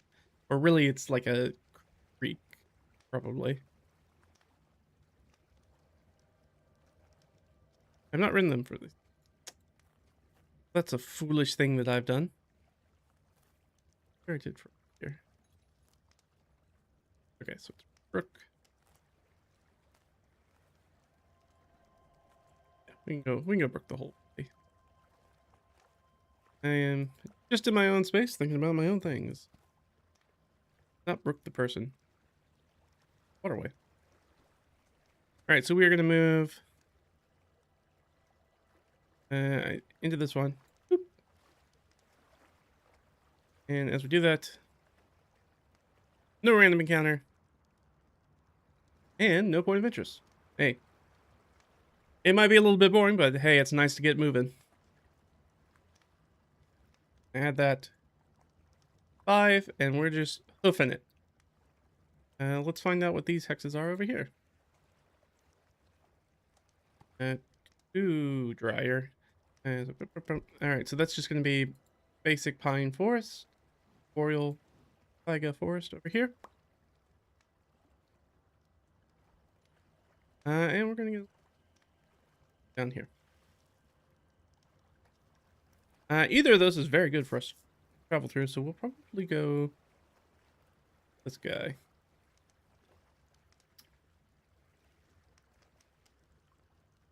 This should start out as a brook as well. This is going to be important because we're going to have to cross these. We're going to have to cross this river once we get over there. But I think it should be a brook, which shouldn't give us any problem crossing. Certainly we've got a boat, but it's like, can we just walk across it? I think we can. I will double check. That is where we are right now. We'll figure out because we're definitely going to go into this hex that allows us to quick travel again. Be more expedient. We'll move into this next hex. And okay. Ooh, double ones. Love to see it. Love to see it. No encounters. No stuff here. Again, I know it's a little anticlimactic, but hey, it's nice to get some travel into the belt. Move a lot faster than we did the previous day. Really kind of hoofing it now. All right, at this point, we're gonna need to know. Oh, You know what? I forgot to check our wilderness survival in the morning. That was silly of me. So Cristoff would be able to add a +4 to this roll. Oh, he did not roll well. All right, that would be a 7. Let's set a DC. Be important. All right, yeah, DC 12. So we are off. Let's not off by that much though. So let's go with 4. All right, because we're already kind of heading easterly. I'm gonna take this and move our target. Let's say northward. So 1, 2, 3, 4. All right, we'll put it right here. All right, so we're gonna put a little note here. So we're gonna incorrect heading. So we're now traveling in the wrong direction because we screwed up our survival check. Not too bad. We're not walking in circles, but we are heading more easterly than southeast, which makes sense with the way we're traveling. Okay, so we've moved into this area. Let's find out what's these other hexes are going to be. All right, so that's going to be more swamp. Another hill. And another... Okay. We're going to have our hill that's up here. And then we're going to have bomb. Right here. Just for funsies, let's go ahead because we're already looking at it.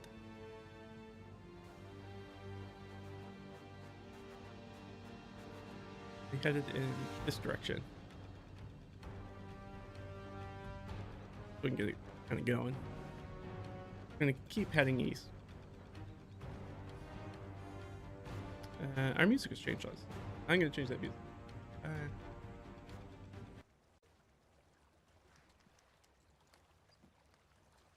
What? All right, I'm gonna remove these real quick. Let's find us some do a biome. Let's do swamps and marsh in the area we're in. So let's do guy and knock this out. Of course, this is tabletopaudio.com. Very kindly allows me to use their inner street. So go check it out. Yeah, it's nice and free. No bad. Just check out the website. Lots of fun. Then go with forest. I think there's a forest day we can do. Forest day, where? Lighted forest. Swamp planet. Forest day. That'll give us where we go. All right. We're going to move forward. Going to continue. Now we could go east up into these hills. And that would head us towards our heading. Either way, we're going to need to cross this, which is going to be... This probably larger than a point. Getting into weird territory because we haven't mapped out everything, so some of these rivers might technically not exist in the final draft. I think this is going to be like a creek. I'm just going to look it up real quick. I don't think it's going to make a big difference.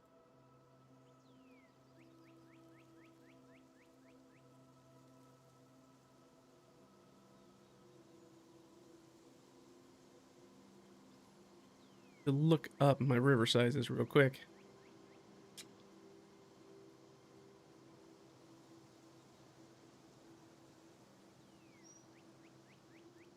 So brooks and creeks, I think should be just fine.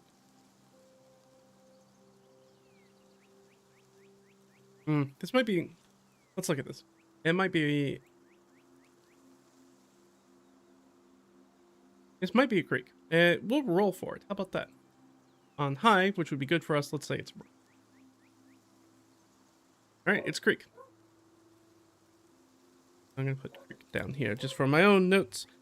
which means finding a place to cross it is, like, ford it is a little bit more difficult. But we do have a boat, so getting across it shouldn't be an issue. Me check my here. I'll just share it. Why not?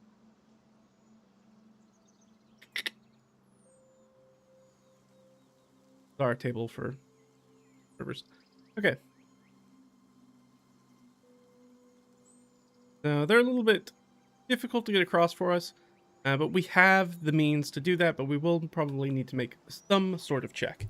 I think I would take either a water vehicle handling check, which I know is not a thing in 2024 anymore, but I still love it, so I'm still going to use it. So it could be either that, or we could do an animal handling. We do have somebody who's trained in animal handling, though, unlike boats, which we are not trained in. So we have a sweet girl Gertrudt, who hasn't done a lot this time, but she does have animal handling, so we'll let her handle it. She'll handle the animals, which she'll be doing. So she doesn't really have any good wisdom, but she gets a +2. I don't think... No. So she gets a +2, and of course she's going to give herself guidance as they try to cross this creek, find a way to get across it, and with the animals. So this will be a... And I would take a survival too. Yeah, so that's a good point. And let's take survival as well into consideration. There we go. Went full black there for a second. Yeah. All right. So we could either go... Who's got the better check? I think Cristoff's survival is probably better. The Cristoff's survival is better, but I'll let him have advantage for her handling the animals as they try to pick their way across this creek. Or else something bad's going to happen to them. Put a DC for us. Oh, 12. Nice. That's good. That's good. That's good. That doesn't quite get us there. That gets us an 11. We're going to need slightly better than that. We need a 9 or better. Okie doke. Well, we tried to ford the river, and it did not work out for us. Okay. So, trying to ford this creek. That's really all we need to know is that... tips 2.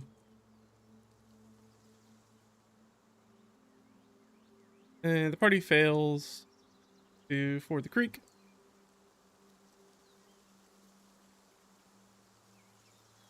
So they're going to get across because it's silly for them not to get across. They're going to get across, but they're going to take something. Something bad is going to happen to them. Break through. That's fine. You know what, let's go ahead and there. Do a little page break. There we go. Excellent. Just out of curiosity, is there a demon among the creatures that our house will meet? Understand why I asked. Yeah. You screwed up my writing. It's okay. I understand.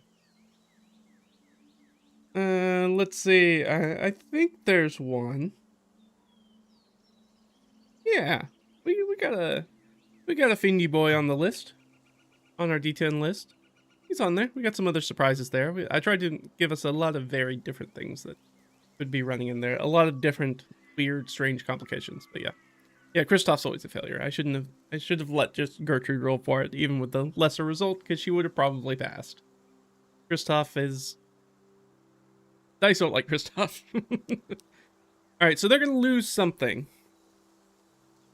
So we can either do some... We can give them...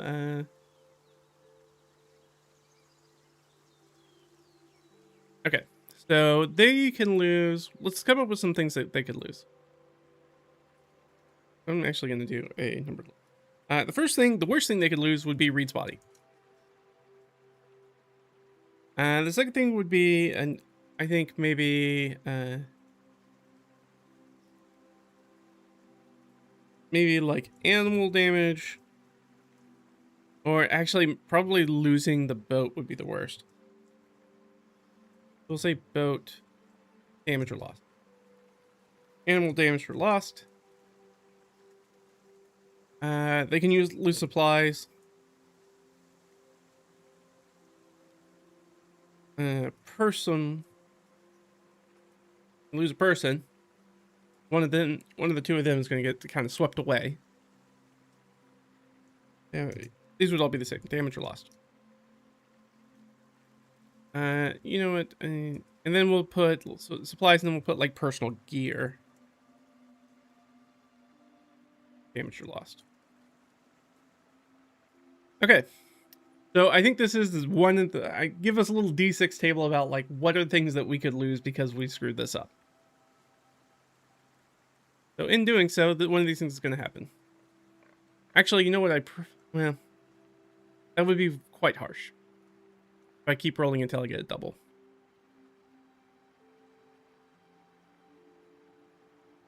And I'm not going to commit to that up front because we could really screw ourselves here, which is not what I'm trying to do. I'm just trying to give us some sort of penalty for failing that roll.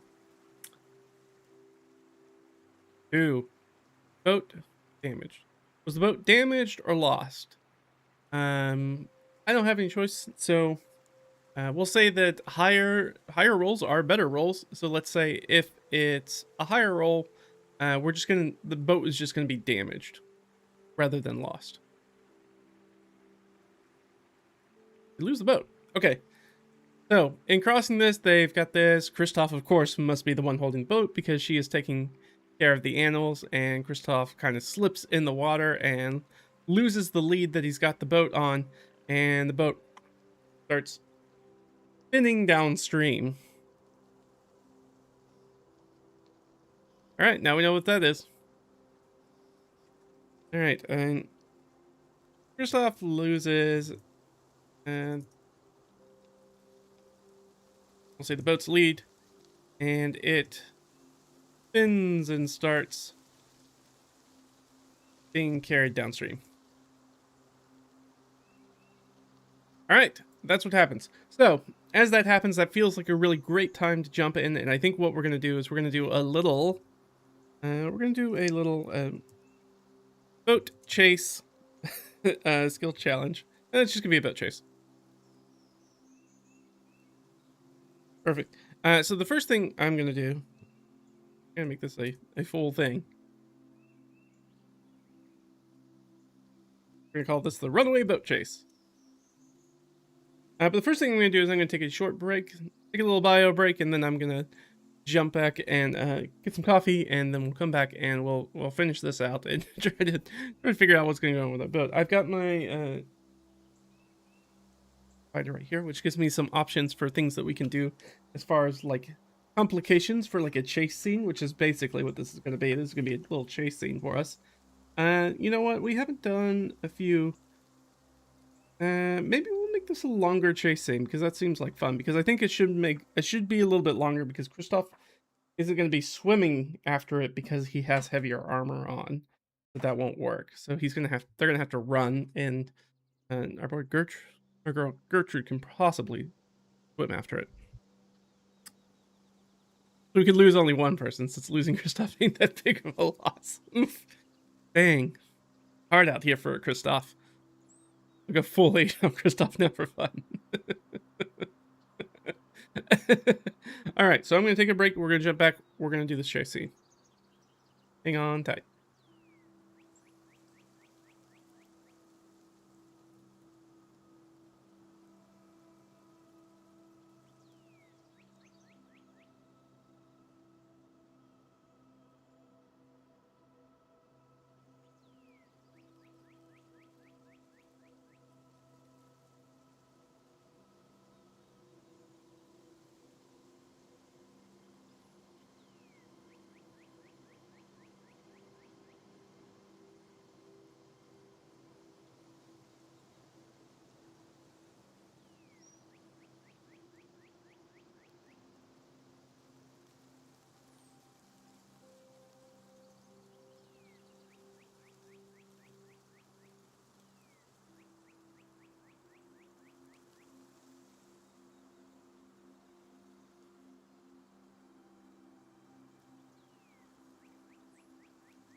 Alright, I'm back. Good to be back.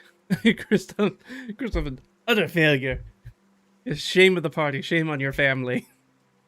Even Reed does things better than you, and he's dead. But nobody's seeing what Reed's doing.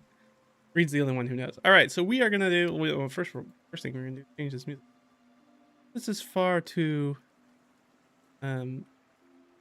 peaceful for what we're doing. Okay, so we need grab something up here. So I need a biome. Let me like a forms of weather. And more, no, neither of those. Well, you know what? Maybe that'll work.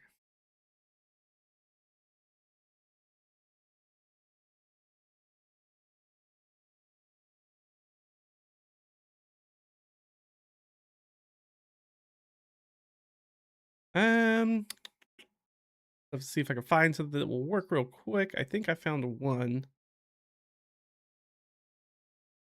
Yeah, let's go with maybe this one. That can be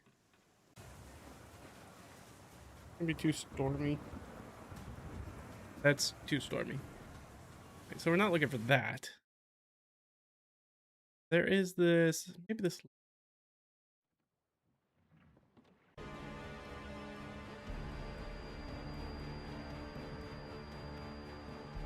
I bet there's just chase music. I should probably just look for chase music.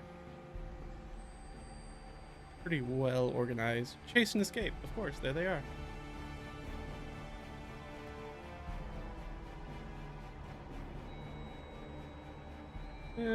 I still think this might be our best option, though.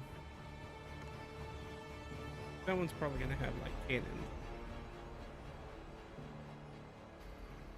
Maybe this one.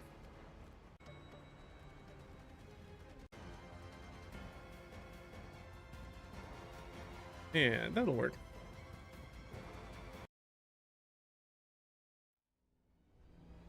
All right, so we're gonna jump in and start chasing our thing right now. So right now, what I'm gonna do is we got our runaway bug chase. I think I'm gonna do 5. So that means that we're gonna do. It's gonna be 5 successes or 3 failures. Is that how we're gonna do? Yeah, it'll be fine. I feel like I'm going to make it more than just like 3. And then I've got some obstacles here in front.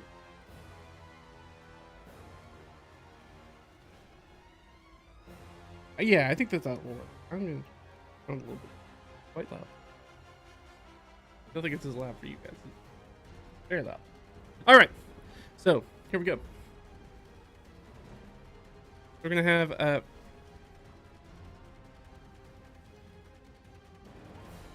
instance number 1. So what we're going to do, we're going to set the DCs, and I think we're going to set the DCs for each of these individually. My 3d6 ready, and then we'll roll 2 d20s on the complication thing, see if we get anything. Oh, I rolled 15 and 20. All right, see if we can throw them together. If not, actually both of those are no complications. We have to roll 1 through 10 for complication. Otherwise, it's just like straight kind of running. Okay, so that's gonna be no complications. I think so. That's gonna be like an athletics check to either run or swim after it. I think if you decide to swim, you get advantage.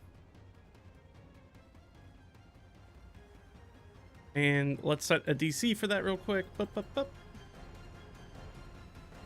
You know what? We can just kind of do these as we go through them. I don't need to pre-plan all of them. All right. So be a 1 less. So an 8. Okay. Okay, so the first one should be easy for us. All right. So the boat moves away and starts going down. Cristoff's sort of like fumbling through the water, probably, and like kind of waist high. The boat! Get the boat! He starts sort of like crawling up on shore because, again, he can't swim with that heavy armor on. So he's pulling himself up on the shore and starts running in that direction. So we'll have Cristoff will have an attempt.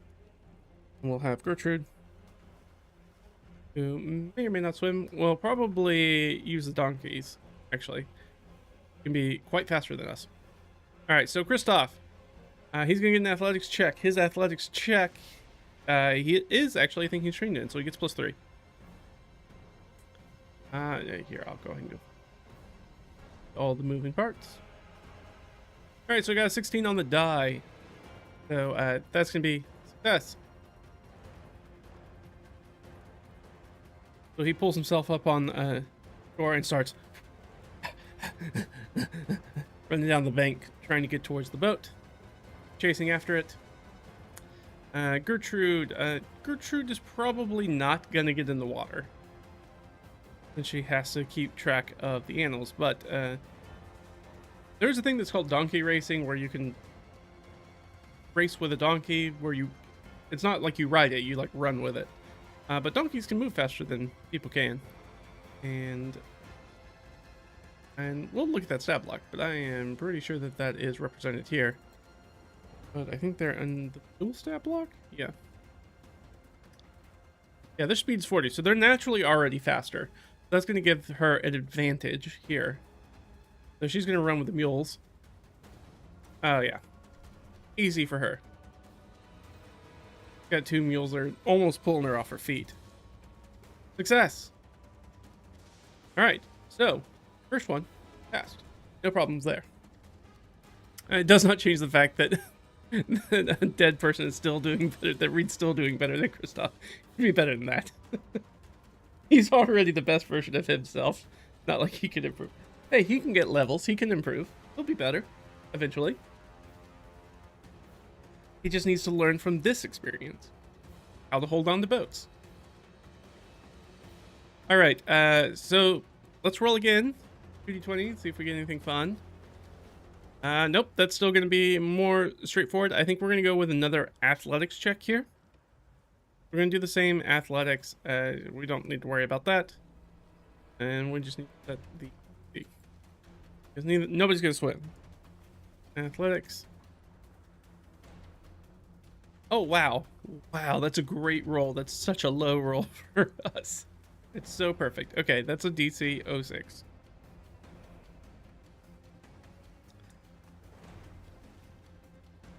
Certainly, Cristoff couldn't screw this up. But he might. Alright, he gets +3. Alright, success for Cristoff. Huzzah! Gertrude. They're kind of like weaving in between trees trying to rush after this thing. She's getting basically pulled along by Apollonia and what the other name of our... Rudolph? Rudolph is, I think, our other donkey's name. She's doing a little bit of like kind of forced skiing as she's just trying to basically like keep herself upright as they're pulling. Yeah, easily done. Yay for low DCs. All right. So, on to our third one. All right, this time we rolled low, so there is going to be an actual complication. I rolled a 6. Oh no, that will be bad. What's 9? Just in case. Yeah, no, we can go with 6. I think that that's perfectly reasonable, kind of given other things that we know about the area from our last session, in which there were hunters and trappers. There is, in fact, a hunter's... it says hunter snare, but I think we're going to do that to... we want to do hunter snare? Yeah, we'll do hunter snare. Hunter snare, so that's going to be a dex save.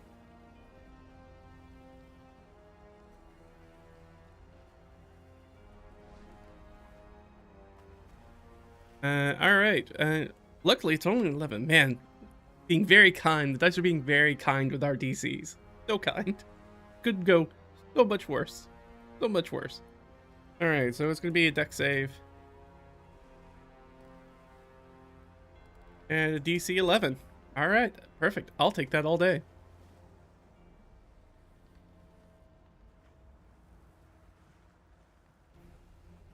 You have no high hopes for Cristoff. He's such a failure. No amount of levels will help it. He's too harsh on him. Yeah, it is funny. It is funny to pick on him, though. It's supposed to be sort of like the older, most competent and worldly person in the party, and he's just not doing so hot most of the time. All right, speaking of, let's see if he's going to do this. All right, he's trained in dexterity saves. Or no, sorry, I'm looking at the wrong person. He is also trained in dexterity saves, though. He gets a +3.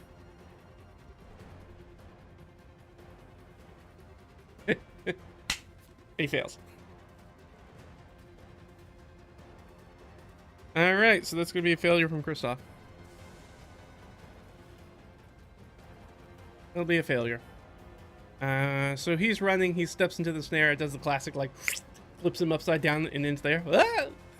As he flings up into the air.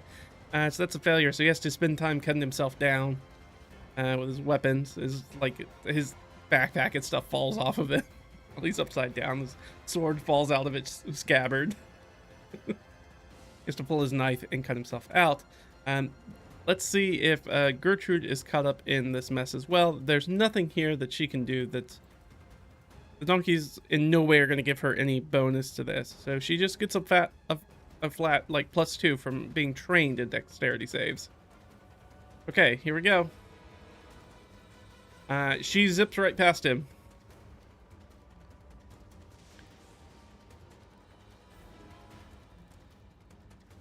Basically,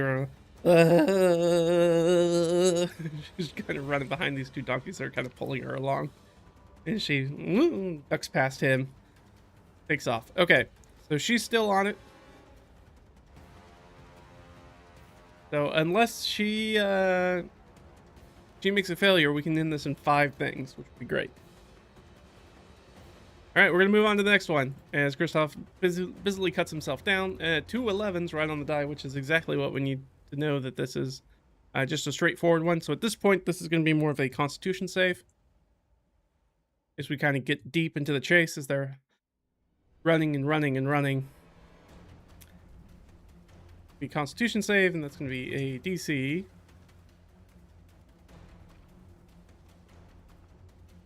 16. All right, so this is the higher one. So now we're getting to the areas where we might start failing some stuff. All right, Cristoff cut himself down and picks himself up, and he's trying to run and trying to catch up. We're gonna give him another. He gets con save. Here we go.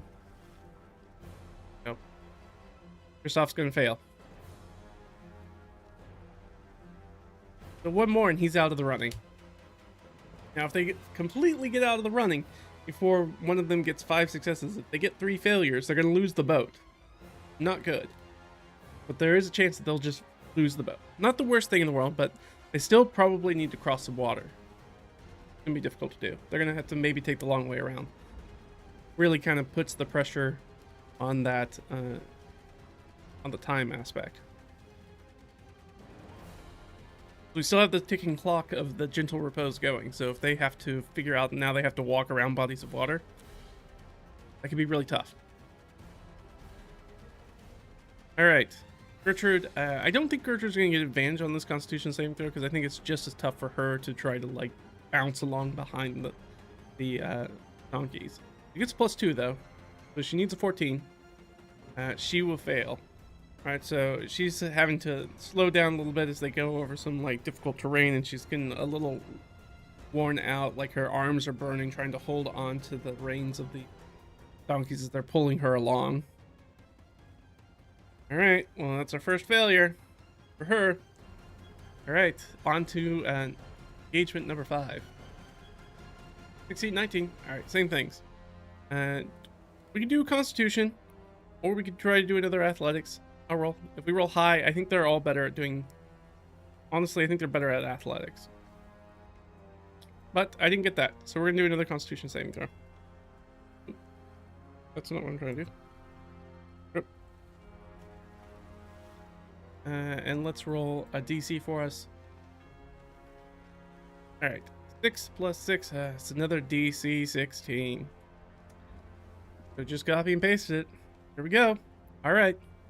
Cristoff. Big money, big money. Alright, Cristoff failure.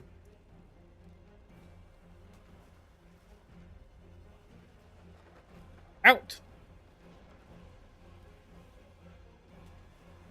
So he's gonna... He basically falls out of the chase. That's not...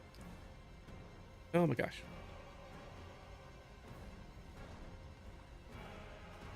At this point, he's fallen back so far that he's no longer in the chase. He's fully failed out of it because he's had 3 failures.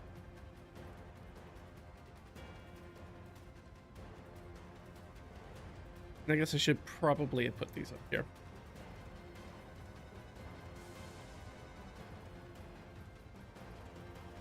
This was failure 1 for Gertrude. Success 1 for him as a way to keep it clear. Success 2 for them was success 3 for her. Now it's time for our girl Gertrude, who is going to pass. Gertrude passes.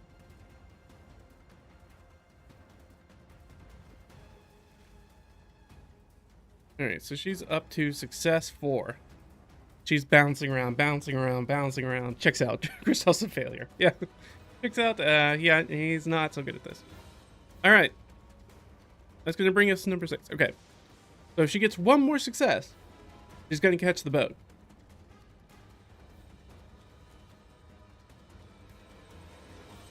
Let's see. Get anything fun here? We might make something fun here. Oh, it doesn't matter. We got an 8 and a 1. Give us something. Alright, so 1 would be thick underbrush. And an 8 would be spooked animals. Yeah, I think that makes sense. Either one of those would work. So I think she like crashes through some like thick underbrush.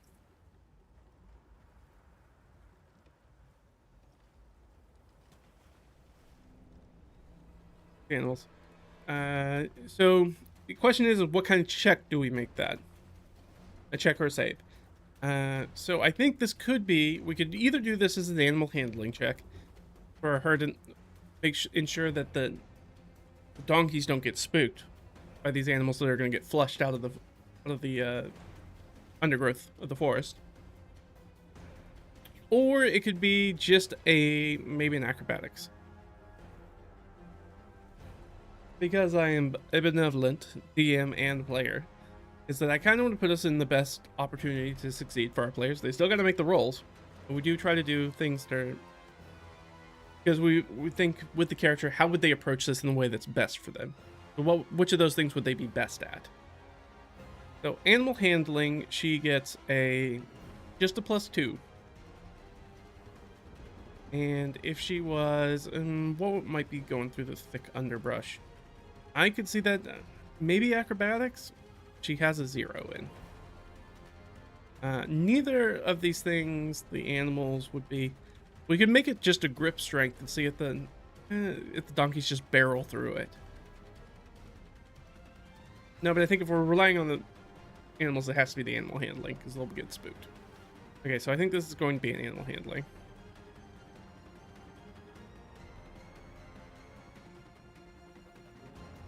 All right, let's set a DC. Okay, this is a good DC for us. That's 11. Good. I'd actually get it. Even if we fail this one, we'll get at least 1 more chance.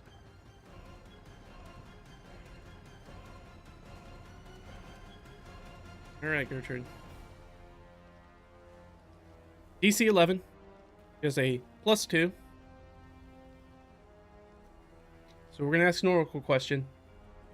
She hasn't used it thus far. Does she have the wherewithal to give herself guidance? And make it 50-50. No, she does not. Okay. So she is just going to make this straight roll. She has to roll a 9 or better. She gets it. Perfect.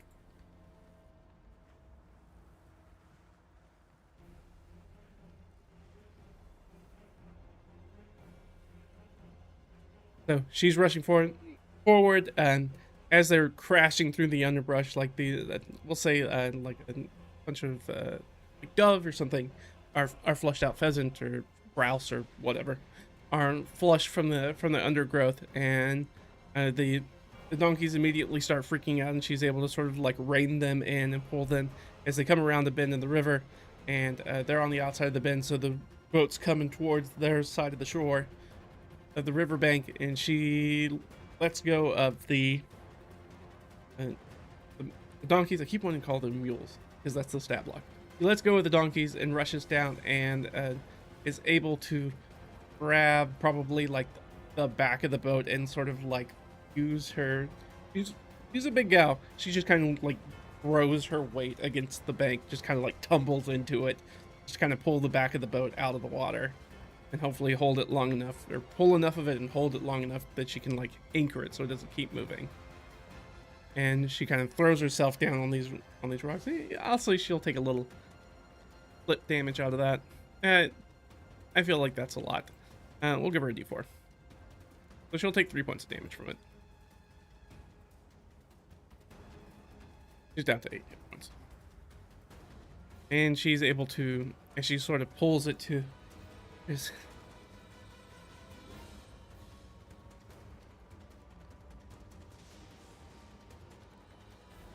I got the boat. You know, a minute later, Cristoff is... Oh, good. I thought I completely lost you. Okay, good. Wow, you got the boat. Thank you so much. I'm sorry. I lost my footing and rope slipped out of my hands, and fine. She's like gets his help, and they pull the boat back up. So we need an oracle question. Did they go far enough that they're no longer in the hex? I think that's pretty extremely unlikely. They didn't probably run for like a mile or more. No. Okay, so they're in the same hex. Did they have to run far enough? You know what? I'm just going to say yes. That they had to exert some energy to do that. So they exert some energy. And they're up to... And we can change.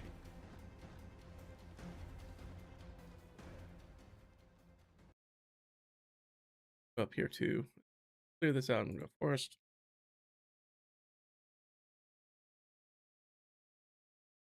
Back to forest. Yeah. All right. So they were able to successfully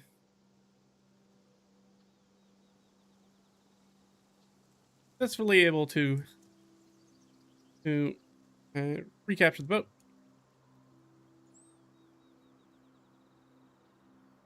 Good.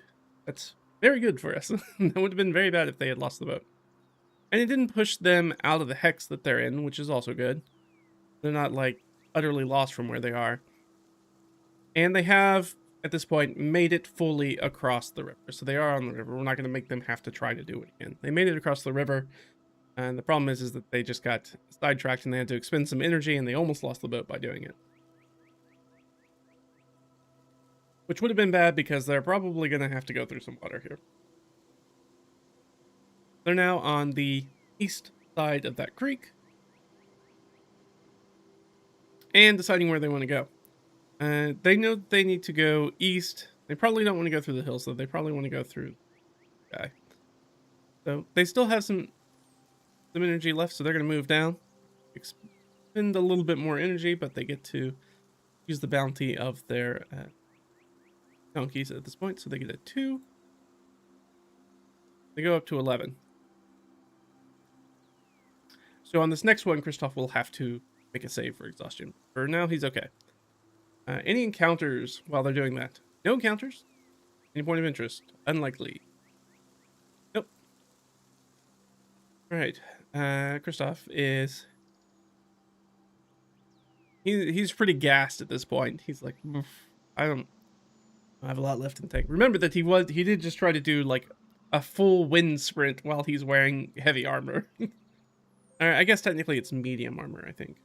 Technically he wears armor. No, he wears chainmail. That's heavy armor. He wears heavy armor. With that and the shield and all his crap on his back, yeah.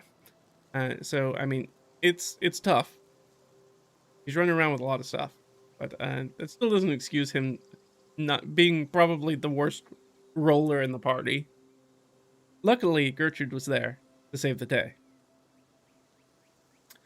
But they are able to recapture the boat and move on from the position they are in. So they probably got at least one more hex in them. Let's find out what this hex is. Probably going to be a water hex. Hey, what do you know? It's a water hex.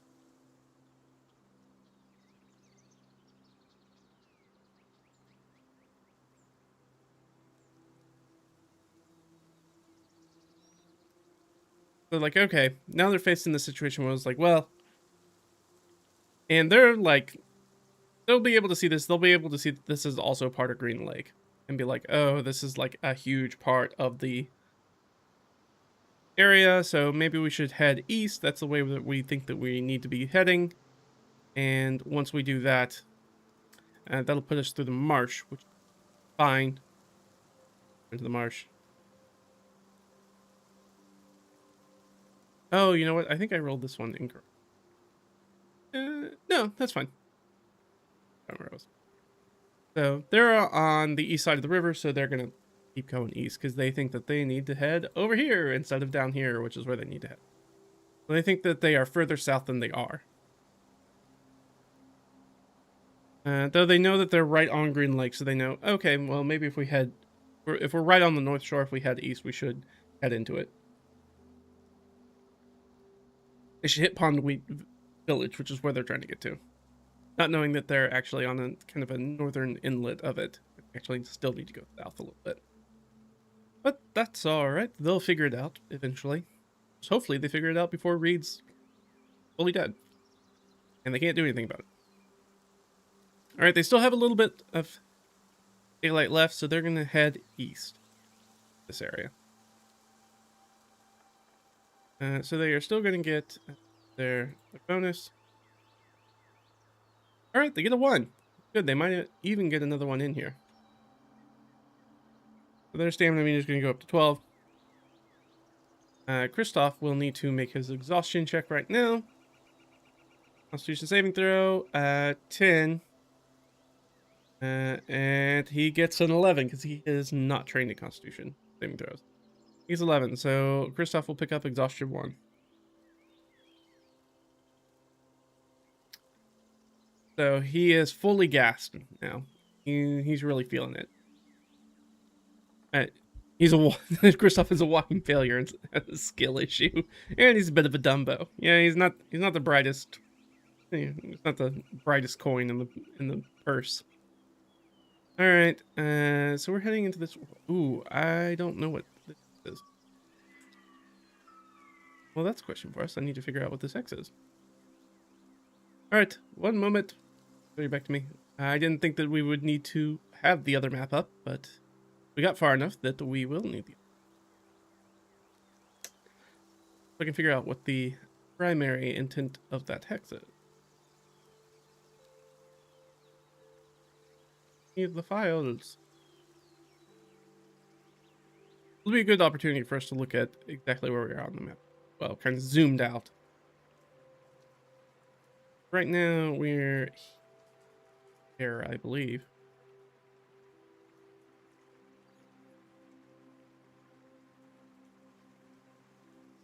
According up. Yeah, that is exactly where we are. All right, well, to the east of that is...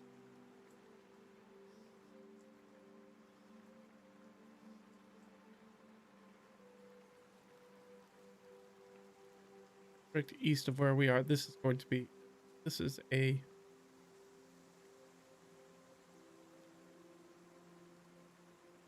which means these are all going to be water hexes.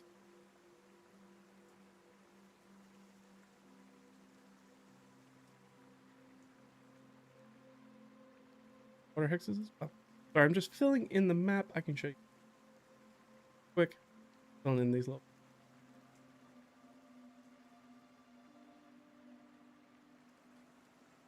Why is this darkened? Black.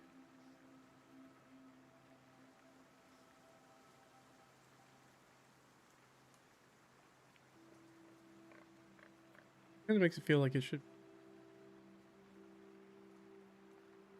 Yeah. Why are these?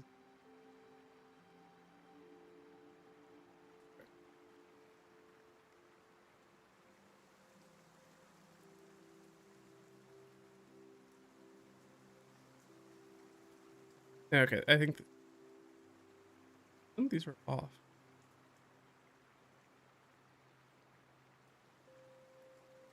Not a big deal. Oh, those are the. I know what these are. Never mind. I know what these are. That's why they're that way. It's to let me know that that's kind of the. It's fine. I do not need those. There we go. All right, so we are. If we look at the other map, we are right here. So we were coming from up here, so we've made pretty good time. We're what, more than halfway there. Yeah, we're more than halfway there. So at the end of day 3-ish, we're more than halfway there. So we're getting close. So maybe in another day or two, we should reach there. All things, assuming that we can get our heading correct. Which is a good question. As soon as we hit like this big open area of Green Lake, we're gonna see Green Lake is. Well, if we roll high, I'm gonna go with that one. I do. Perfect. Once we realize we're on like, oh, we're like completely surrounded by water. This is obviously, and it's gonna be a bunch of water in this area. Oh, obviously this is part of Green Lake. Is that enough to prompt them to make another survival check? I think that's likely. Roll for it. 18 on the die plus the 3, which would be 21. So I'm going to say take that as a yes and. So the yes and is yes, they're going to make a survival check, and they're going to do that at advantage because they have a point of reference now of an area they think they know that they're in. And I'm going to give him guidance. We have to stack everything in Cristoff's favor whenever we're doing a roll with Cristoff now, apparently. So let me go full screen so you guys can see my roll. So he is going to get advantage for that.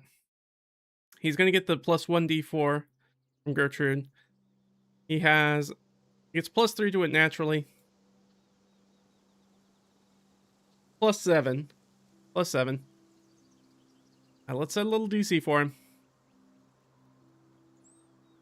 All right, it's a 12 DC. All right, Cristoff, you've got to get this. You got a plus 7 to this roll.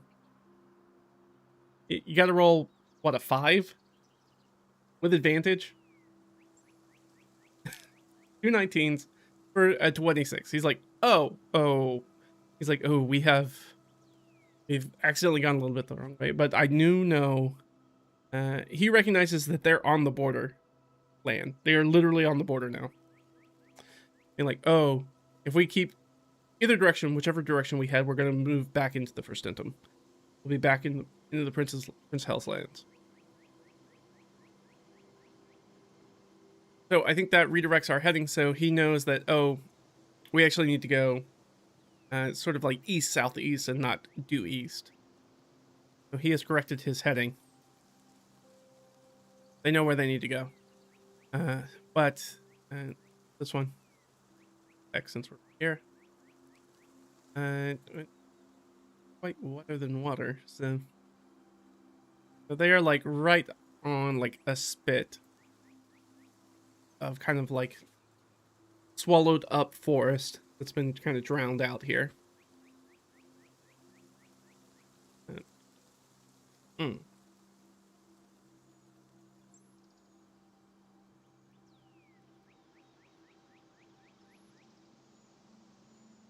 I'm sorry, I'm looking at rivers and being like, well, those rivers can't be that way, can they? I'm gonna need to redirect some of that. So the question is do they? So it all leads back into the same area, so they can't do that. But we can use that to carry on from the other thing. So technically that probably would have been a brook they were crossing, which would have been much easier for them to cross. But hey, no harm, no foul. We didn't know that until now. We're a place that we thought was going to be a confluence because this can't be an outflow from Green Lake here, because there's only one outflow from Green Lake, and that's not it. You can only go into Green Lake, not out of it.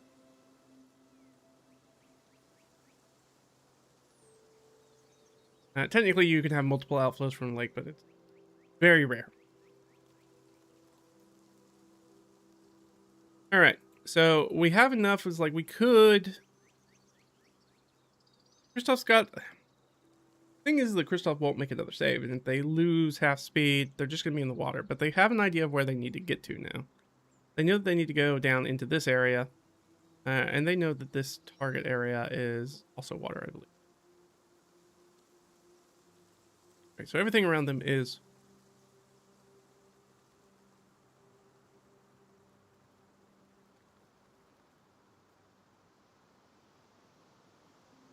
Hello?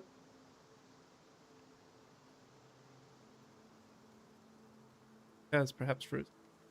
That's okay. There we go. All right. Sometimes it gets a little freezy with the memory.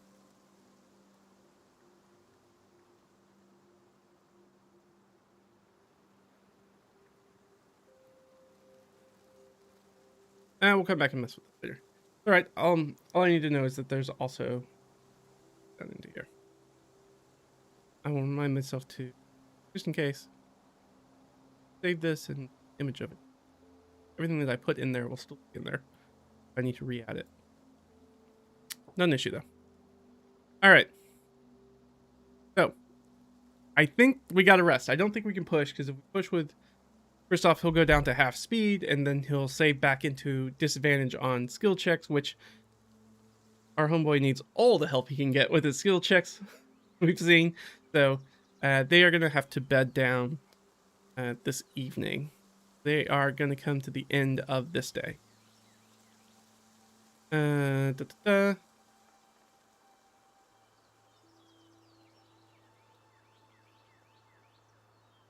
So they were able to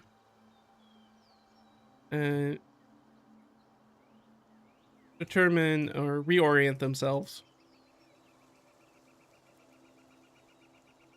A great survival check. Off.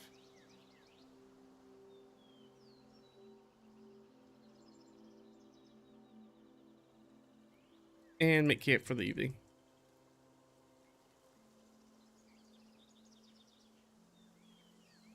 At this point, we're definitely going to. Yeah, copy him and put him down here.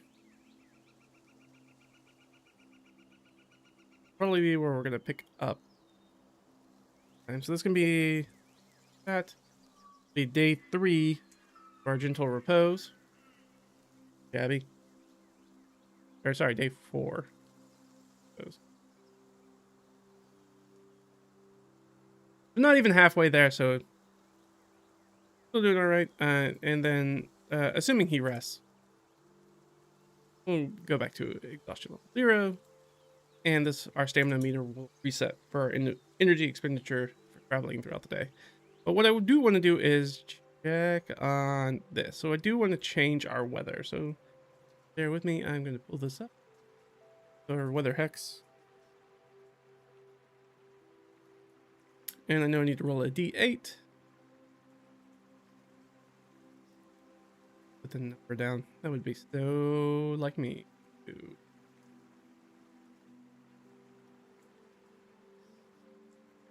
Cold, calm, light. Okay. I can figure out what that would be.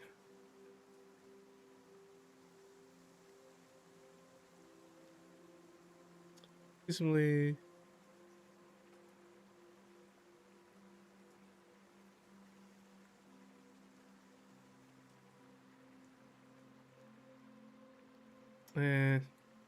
Really need to rewrite this thing. That's okay. Let me look at the old.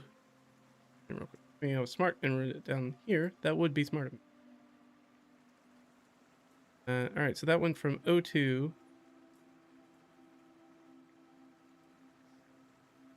Gotta be something around 02.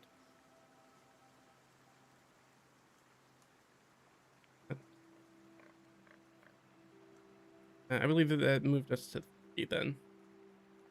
Seasonably cold, fallen with light. Reset, yeah. We say that was that. I rolled a 7, which means it's going to stay the same thing. So the weather continues to be just kind of miserably cold and drizzly.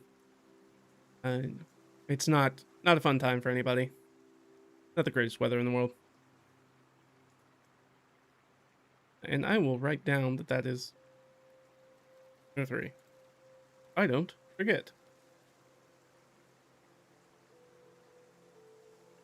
3, written down. Done. You were back. You were feeding your baby brother. What happened with the map? Oh. Yeah, no, it's, fine. They reoriented themselves so they know where they're going. That's all, because they ran into the edge of Green Lake and they're like, wait, we're not in the right spot. But thanks to a great roll from Cristoff, two natural 19s on advantage, he saved it all up for that. That's the only thing Cristoff does. He's like, I know where we're going most of the time, and don't ask me about anything, and ask me to do anything else. You can't possibly get worse than what it is already. Never say never. It could always get worse. Alright, so they are going to do a little overnight sleep. I'll throw quick. And we'll let Cristoff take the first watch. Does anything happen while he's snoozing? Nope. Does anything happen while Gertrude's on watch? No. Man, it's been really nice. I feel like up until this session, we have had so many encounters so many times. Random encounters, just trying to make it through. It feels weird. Like something's brewing in the background to not have as many random encounters. To not roll any in the session. So they get through the night. Everything goes well with them. So, we check in on Reed. Overnight. What happened with our buddy here? So we need to roll a d10. And once this interaction, well, let's see if it's a big interaction.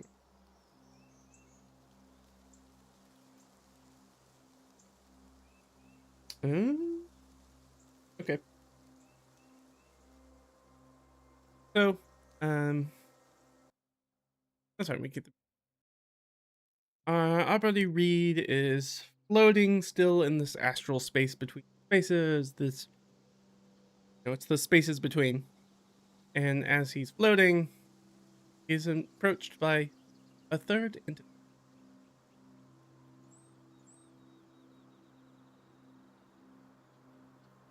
Another hulking shadow similar to the first one, and the first one turned out to be a ship. So as soon as he sees it, able to kind of pick it out because it's blocking stars, because that's all he could see, being in kind of quasi-literal space. Being like, oh, I can only see that there's something there because it's blocking out the tapestry of starlight. And he sees it started to get larger as it moves towards him, because again, it's really hard to judge distance because he doesn't have any points of reference around him to understand how big things are. But he's approached by this thing, and so he kind of assumes it's probably the ship again, because again, his understanding of time and how it works here is I have no clue how long I've been here. I might have been months at this point. He doesn't have to eat, he doesn't have to sleep, he doesn't have to use the restroom or have any sort of bodily functions, and there's nothing to watch a sun passing by, dawns and dusks, and time is meaningless to me. So who knows how long I've been out here, left alone with my thoughts.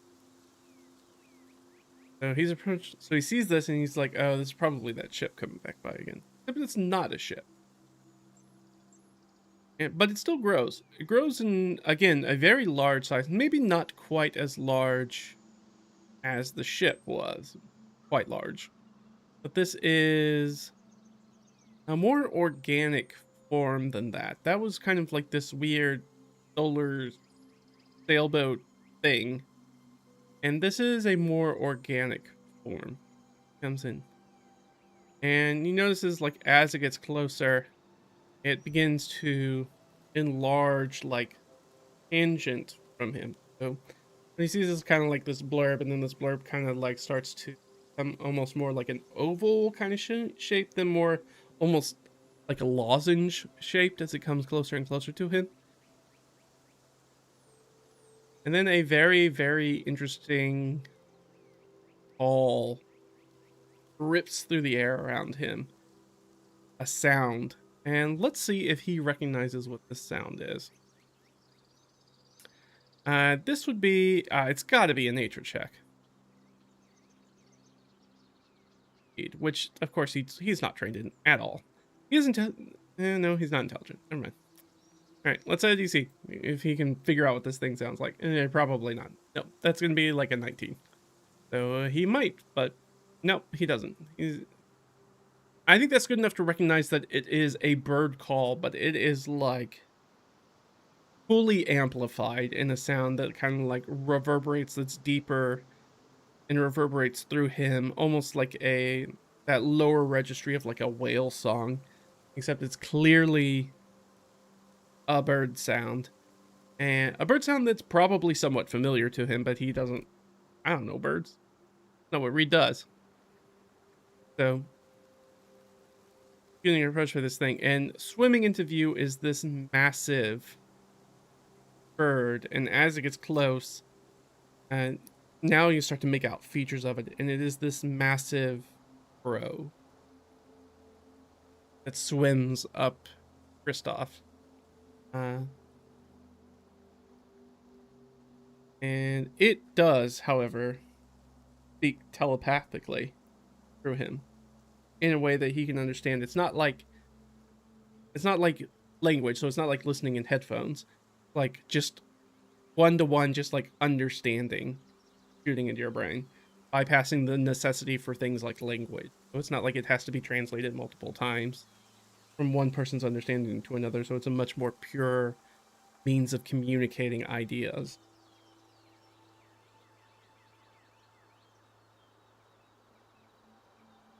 You're stuck, little one, but perhaps we can get you unstuck. We'll judge you and see whether you are worthy or not. We'll find out where you will be destined.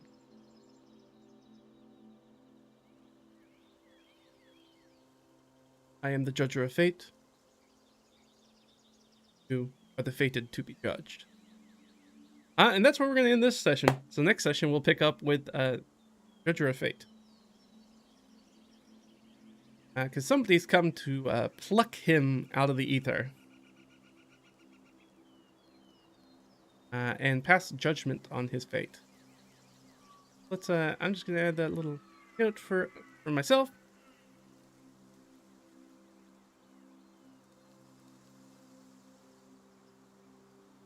Which, of course, is a telepathic crow. So he's going to be, like, size category, I guess, like, huge? And that's not probably going to be important. I'm certainly not going to fight this thing. He has no way to fight this thing. No magic, no spells, no weapons. The spirit floating around in the astral soup. There's nothing you can do about it, but it's telepathic huge crow who is here to judge him. That's going to be it for this one, guys. So we're in the spaces, but yeah, it's like the astral sea in